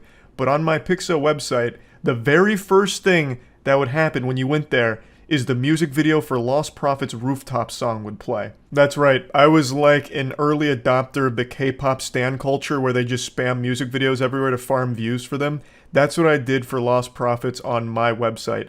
So their music video for Rooftops would play, and then if you went to any of the other links on the side, a different Lost Prophets music video would play. I don't remember everything I posted on that website. I know a lot of it was RuneScape related, like giving updates on my character. But when I was giving updates, you would always be having a Lost Prophets music video play, like Shinobi vs. Dragon Ninja or something like that. But yeah, all that to say, I was big into the band, so this shit hurt a lot learning about this. I've always had that mentality of you need to separate art from artist when it comes to things, but I've been unable to do that for this band.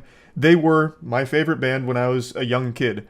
I can't listen to them anymore after learning everything about Ian Watkins. It's impossible for me. I can't separate the art from the artist, especially considering Ian Watkins in one of their music videos even subtly hints at his crimes. In the music video for A Town Called Hypocrisy, Ian says at the end, "Hi kids, welcome to Town Time. We have an amazing show for you. You're going to learn all kinds of important lessons."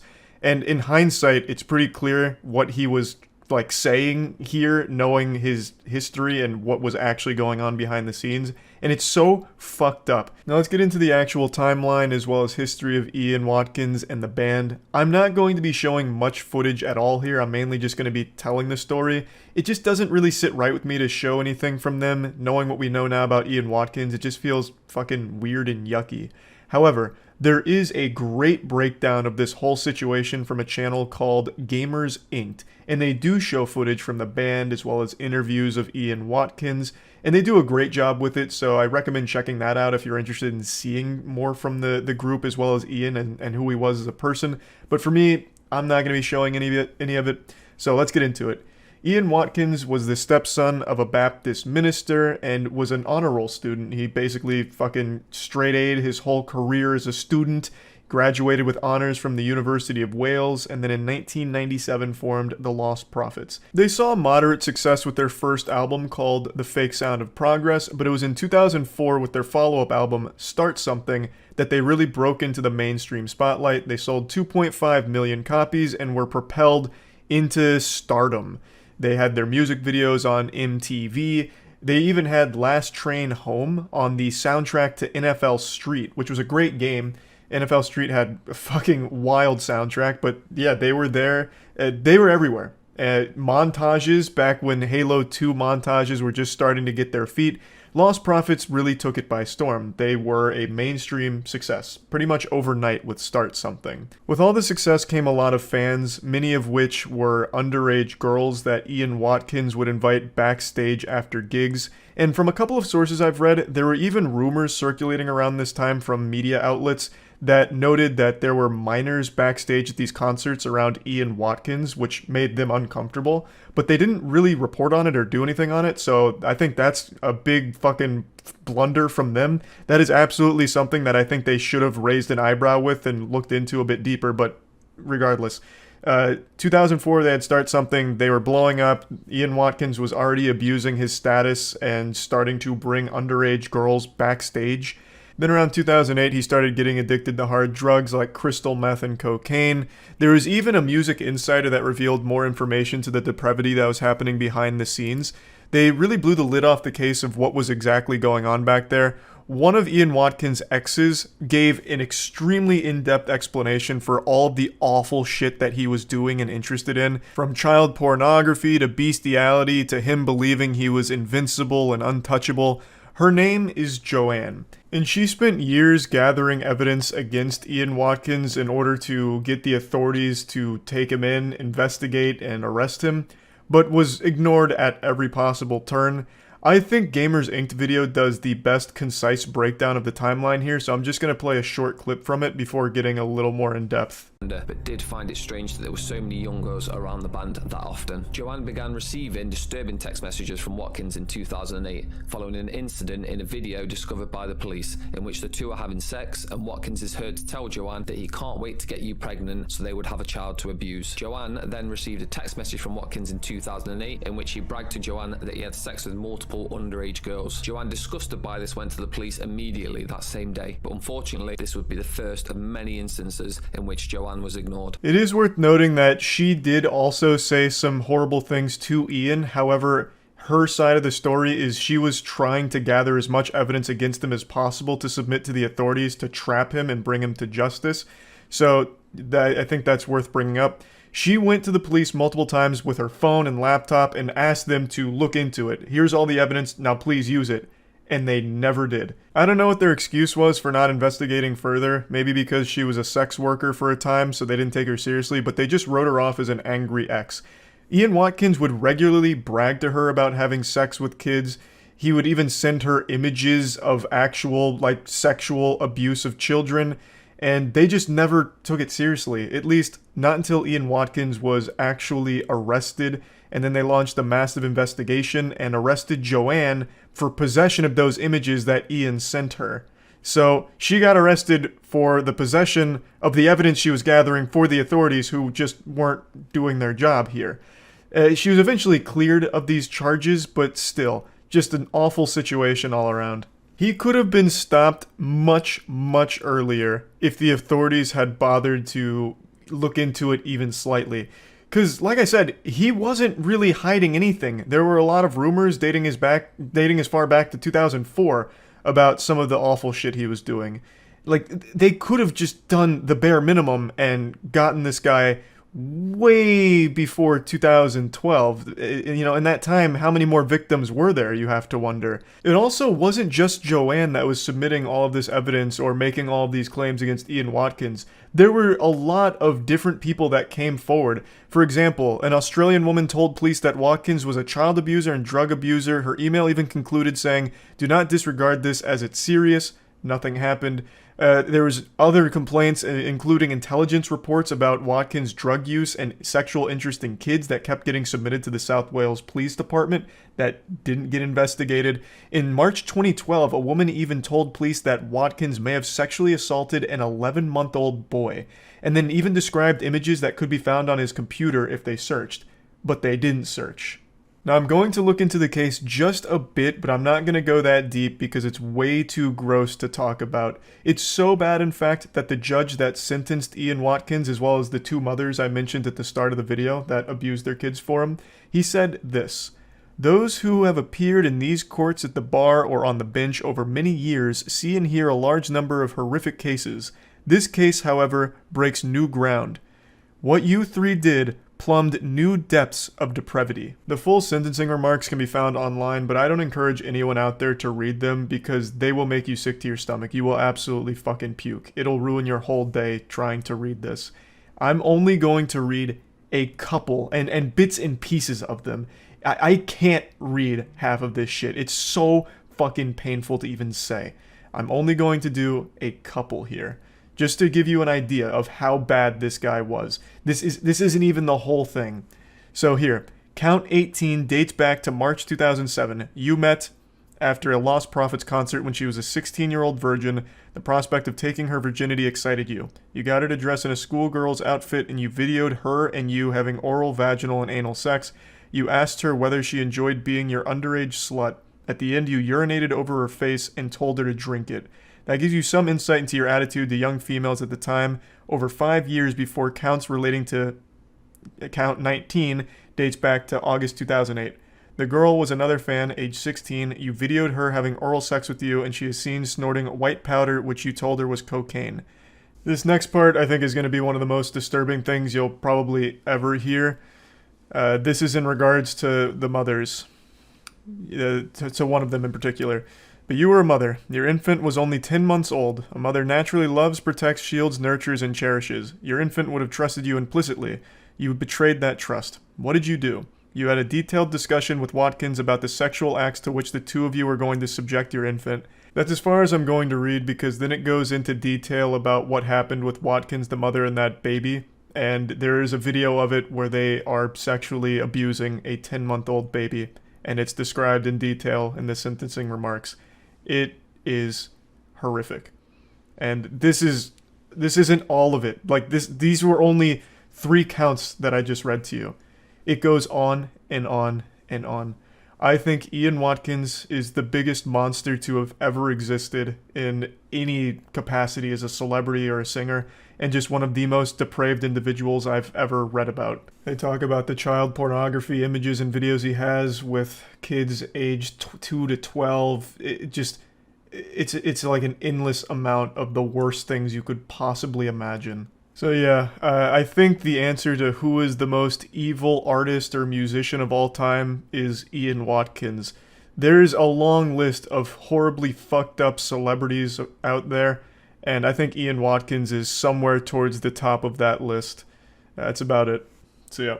On TikTok there lives many evils, some cringe, some criminal. Just like the Force with the Jedi and the Sith, there exists a balance. And today, we're gonna tiptoe and tap dance all over that line between cringe and criminal, as we look at a completely deplorable individual named Madison who hatched a diabolical scheme to fake cancer, apparently with the goal of getting her family back together. At least according to her, that's the statement she made in court as to the motive behind faking cancer. Which, if that really was the goal of it, that is a worse plan than anything Ed, Edd n Eddy ever hatched for jawbreakers back in the day. It makes no sense, but basically, she faked cancer, eventually started getting, like, public speaking gigs, I suppose. She documented her battle with it in an attempt to, like, uplift people, I suppose. She also made a GoFundMe which collected like $37,000, which turns this whole thing from just a complete fabrication for the sake of attention, possibly, into a full-blown scam where she was taking money from people under a complete lie. And then eventually the whole house of cards came crumbling down after an investigation concluded that she made everything up. Now, I can't find the first videos she started to post about this. It only exists, from what I can find, in a Ray William Johnson video he just posted covering this, so I'm just going to show you a clip from that. They found a mass on my pancreas, and I had stage 2 pancreatic cancer at just 19 years old. Oh, but that's not even the worst part. She also had leukemia. The 5-year outlook of survival is a slim 11%. But does all this stop Madison? No way. She sees it as an opportunity to document her battle and uplift others. What an incredibly evil thing to lie about. Now, of course, she's far from the only person on the cyberspace to lie about having cancer. In fact, there was a really recent story I just talked about like a month ago about a poker player who lied about having terminal cancer in order to raise money to enter a poker tournament. But anyway, back to Madison. So she posted a lot of update content going over what was happening, and this includes photos that she would take. Photos that she would stage, since she didn't actually have cancer. And I can't find a ton of them. The only one that I can find that was a big smoking gun is, again, from Ray William Johnson's video. So he's got, like, all of the old artifacts here to preserve the story, I guess. So I'll show you a picture of it here, which is this.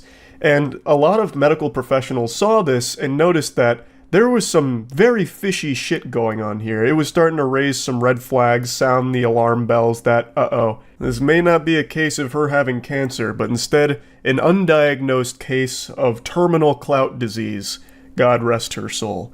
So the medical professionals pointed out a lot of things that just didn't make sense about the photo. Some inconsistencies, not even using real medical tape, just a laundry list of problems with the photo.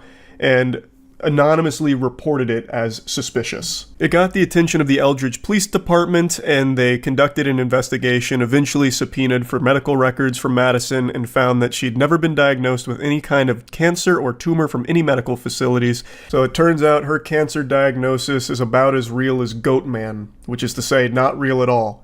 Sorry to all the Goatman enthusiasts out there. I don't mean to burst your bubble. I know it's a tough pill to swallow, but it is what it is. He's not real. But what is real is this mugshot right here. Madison was arrested in January. I also didn't mention that even outside of like that one big photo that a lot of people pointed out and heavily scrutinized for inconsistencies, she was posting other photos that weren't hers, apparently. She would use photos from actual cancer patients and post them as if they were her updates, which is unbelievably evil. Like, the whole thing is so genuinely disgustingly evil, but like, to me, when I learned that portion of it, I couldn't believe just how low she sunk for this. Also, it was recommended that Madison not face prison time because she didn't have criminal history and had good grades in college, was employed, which made her less likely to reoffend. Which I think is a bunch of baloney. What a load of dirty barnacles.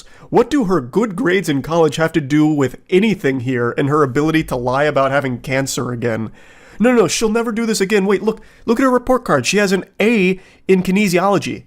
Obviously, she's not going to pull this stunt again. Don't be ridiculous. No prison time at all. She's learned her lesson. Just slap her on the wrist, send her home.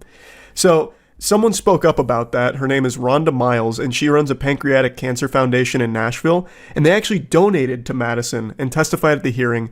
It was devastating to sit there and watch Scott County prosecuting attorney act like a defending attorney, so that was tough. And I think she'll have a lot of questions to answer from the locals on that at some point. Why are you defending this girl when you were supposed to be prosecuting? I couldn't agree more. This is not something that is just some whoops-a-daisy mistake kind of silly, stupid, quirky, dumb decision that a young person makes. It's not. This is a cold, calculated, evil plan that she did make like $39,000 from. I don't know why they took it so lightly here. But anyway, before I get to what her sentencing looked like, why don't I let you hear from her herself when she talked about this in court. 20-year-old Madison Russo pleaded guilty to a charge of first-degree theft after police said she pretended to have cancer and received donations online. I didn't do this for money or greed. I didn't do this for attention. I did this in an attempt to try and get my family back together. I saw a comment point something out pretty profoundly. It said her plan was to get the family back together, and it worked. They all came to court with her. And I was like, yeah, you know, that's pretty accurate. She never said how the family was going to come back together, so, you know. But I don't necessarily believe that. I feel like if the plan was to get the family back together, why the fuck are you making a GoFundMe and making money off of it, right? Plus, let's just assume that your nefarious plan you cooked up worked and your family all did come together to support you. It's absolutely going to crumble when you don't go to doctors to get your treatment, right? So if the family came together, they would immediately know that you are a lying sack of shit because you would not be going to any of these treatment facilities and they'd want to support you, right? So they would immediately know that something is wrong since you're not actually getting any treatment from any medical professionals. It doesn't make sense. So I don't think that was the real motive. That was just trying to weasel her way out of a very, very serious situation here because she scammed people out of $39,000. Now, she was ordered to repay that money that was donated to her, which is good. So all of the people who donated money, I believe, got money back for it. So it's at least a nice conclusion for them. They didn't just lose out on that forever. The judge sentenced Russo to a suspended sentence of 10 years. That means she won't go to jail unless she gets in trouble in the future, but it will go on her record. And basically she received probation where as long as she doesn't do anything stinky again in the next 3 years, she won't go to jail. But if she does reoffend and do something bad, then she will. Overall, I think she got off pretty easy from this. Oh, I forgot to mention she has 100 hours of community service work, which, you know, that's not exactly the harshest punishment here to fit the crime, if you ask me. To deceive people with a lie like this here and rake in $39,000 with people that believe they're supporting a cancer patient who's going through an incredibly intense battle is so sickeningly disgusting. And I cannot believe how light the sentencing on not only her case, but cases similar to this have been in the past. Like I said, she's not the only one to do this. She's actually far from the only one to do this. But for some reason, they never actually face big repercussions for it. And I guess I just don't really understand why, because it is still a big, very lucrative scam that they're engaging in. It's highly illegal. So why is it always so light with the punishment? I don't know. Sometimes they don't even face punishment. There's been a couple of times in the past online where people have faked cancer, got a bunch of donations, and then just left, vanished. And they, you know, come back a couple of years later, pretend it never happened, and they're just fine. And they don't get in any trouble or anything. I don't know. It's just so weird to me. But yeah, I wanted to go over this pretty evil case here of a TikToker being a big ol' sack of shit. That's about it. So yeah. I just watched an extremely interesting case presented by the Law and Crime Trial Network that I just had to share with all of you because it really feels like the plot line to a late 90s soap opera. It's got an evil wife, and let me tell you, she's a real battle axe, and she's hatched a nefarious plan to poison her husband for life insurance money, allegedly. I hate that I have to use the word here because the overwhelming amount of video evidence and everything makes it very clear that that's what was going on, but apparently you gotta say that word when talking about something like this. But anyway, that's not where the whole story stops because the husband becomes aware of it, but can't act on it right away, so has to continue to play along with the woman that's actively trying to kill him. And then when he eventually takes it to authorities, they initially don't act on it, so then he has to gather even more evidence. It's just so fucking wild, and I just have to show this to all of you, because this really does feel almost make-believe. It feels like something Darman would write if instead of making, you know, don't judge a book by its cover videos, he made murder mysteries. A military wife is now charged with attempted first-degree homicide after her husband allegedly caught her on camera pouring bleach into his coffee maker. He says it was all to get life insurance benefits. It really does make me giggle every time allegedly is thrown out in a case like this where you can actually just watch it happen on the fucking Jumbotron. And especially with this one because the husband was super thorough with all of the hidden cameras he set up. So you can get like a 360-degree video of all the poisoning attempts. You got every goddamn cinematic angle imaginable. And yet still allegedly poisoning attempts. Again, I fully understand why they have to keep saying that word here because she hasn't been found guilty in court yet of all of the charges. But I mean, it's pretty clear. The answer to this game of Clue is Feliciano in the kitchen with the bleach and coffee maker. Like, we can tell. The man, quote, suspected someone was tampering with his coffee, and in May 2023, while still in Germany, he set up a camera in his house.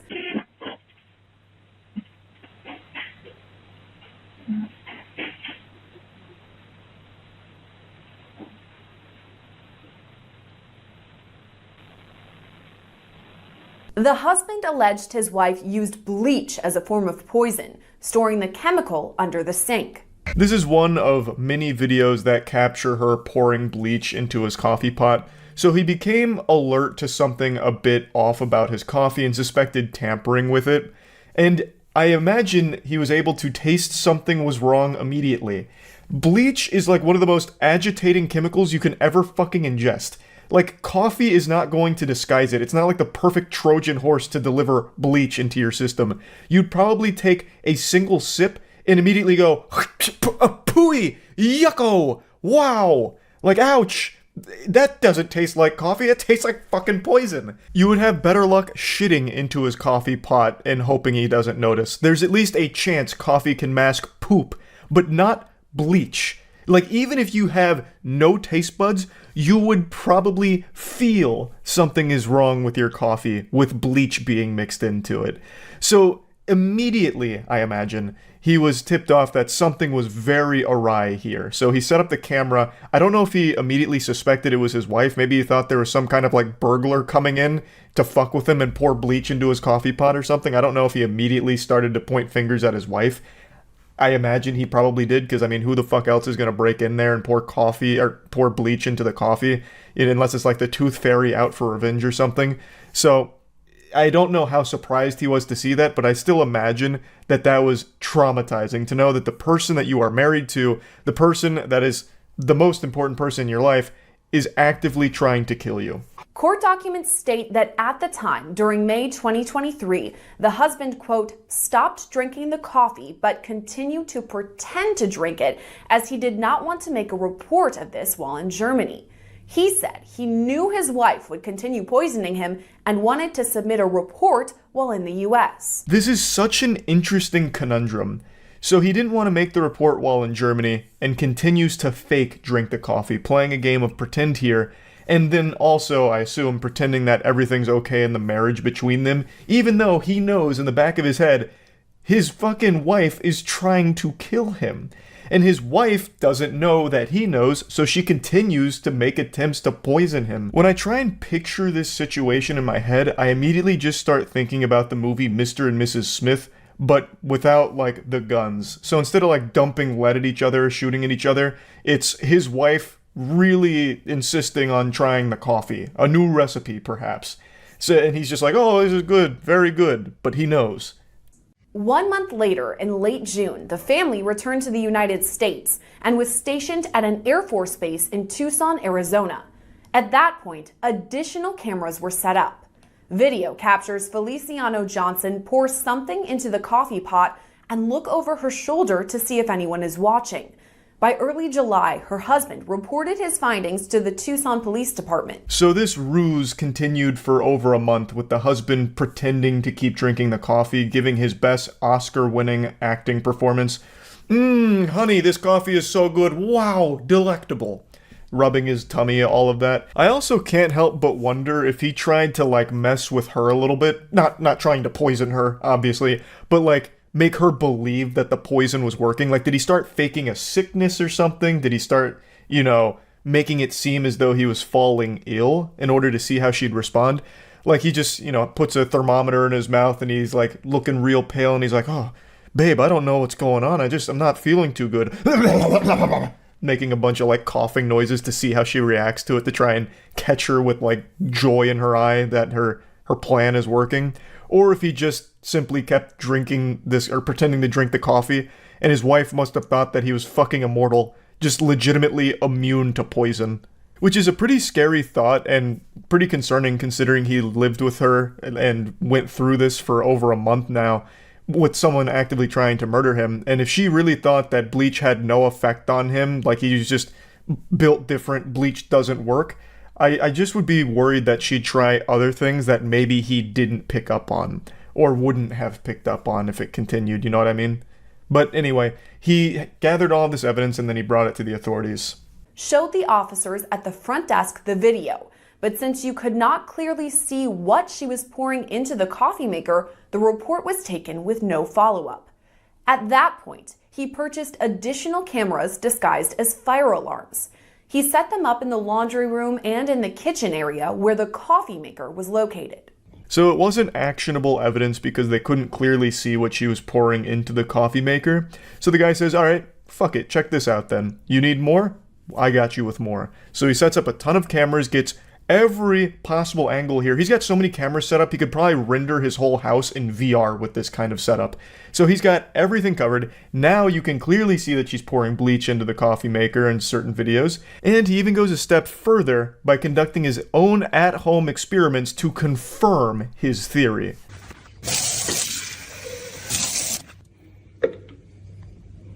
Normal. It smells. I can smell it. I can smell it. Soapy. Guaranteed. You're gonna see purple. Boom. Science, bitch. Now we're Breaking Bad here. So he's got even more proof, not only with the video evidence of his wife pouring bleach into his coffee pot, but now he is confirming the presence of the bleach in the coffee pot even after having it drained all day and all of that. Now he has an overwhelming amount of proof against his wife. Feliciano Johnson was caught on camera multiple times, appearing to pour bleach in the laundry room, walking it into the next room, and then pouring it into the coffee maker. After collecting multiple videos that showed her allegedly pouring the bleach into the machine, Feliciano Johnson was arrested on July 18th. I'm assuming she did all of this while the husband wasn't home because she is pouring the bleach in the laundry room and walking it to the kitchen, so literally walking through the house with bleach in her hand.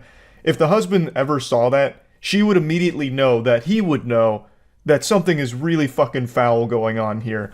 Why are you transporting bleach around the house? Like, what could possibly be the excuse, you know? Oh, babe, you're home. It's great to see you. What do you mean, why is the bleach in my hand? Oh, actually, I just wanted you to just take a peek at it real quick. Just tell me, does the bleach smell weird? Splash. You know, like, there's really not a whole lot of wiggle room for an excuse on why you're transporting bleach from the laundry room to the coffee maker. So, again, I assume he just wasn't present for it. But then it makes it really interesting watching the footage here because she keeps looking over her shoulder. So it's an interesting look into the human psyche and kind of just basic human instinct, where when you're doing something fucked up, when you're doing something diabolical, for some reason, you just can't help but double check your surroundings to make sure no one's peeking in on you, even when you're completely alone. Anyway, just something I felt like pointing out. Overall, I'm happy to see the husband didn't get poisoned, and I'm happy to see she got arrested and is now facing these charges here. So hopefully justice will be served. I can't imagine a world where all of this evidence is presented and they're like, inconclusive. It's fine. You're overreacting. You're out of order, Buster. Your wife was just making you some real nice coffee with the extra flavor juice to it. So I imagine she will likely face serious time for this. I mean, it's attempted first-degree homicide, apparently. So, or allegedly, excuse me. So yeah, I just wanted to share this story because I just found it to be super fascinating. But yeah, that's about it. So yeah.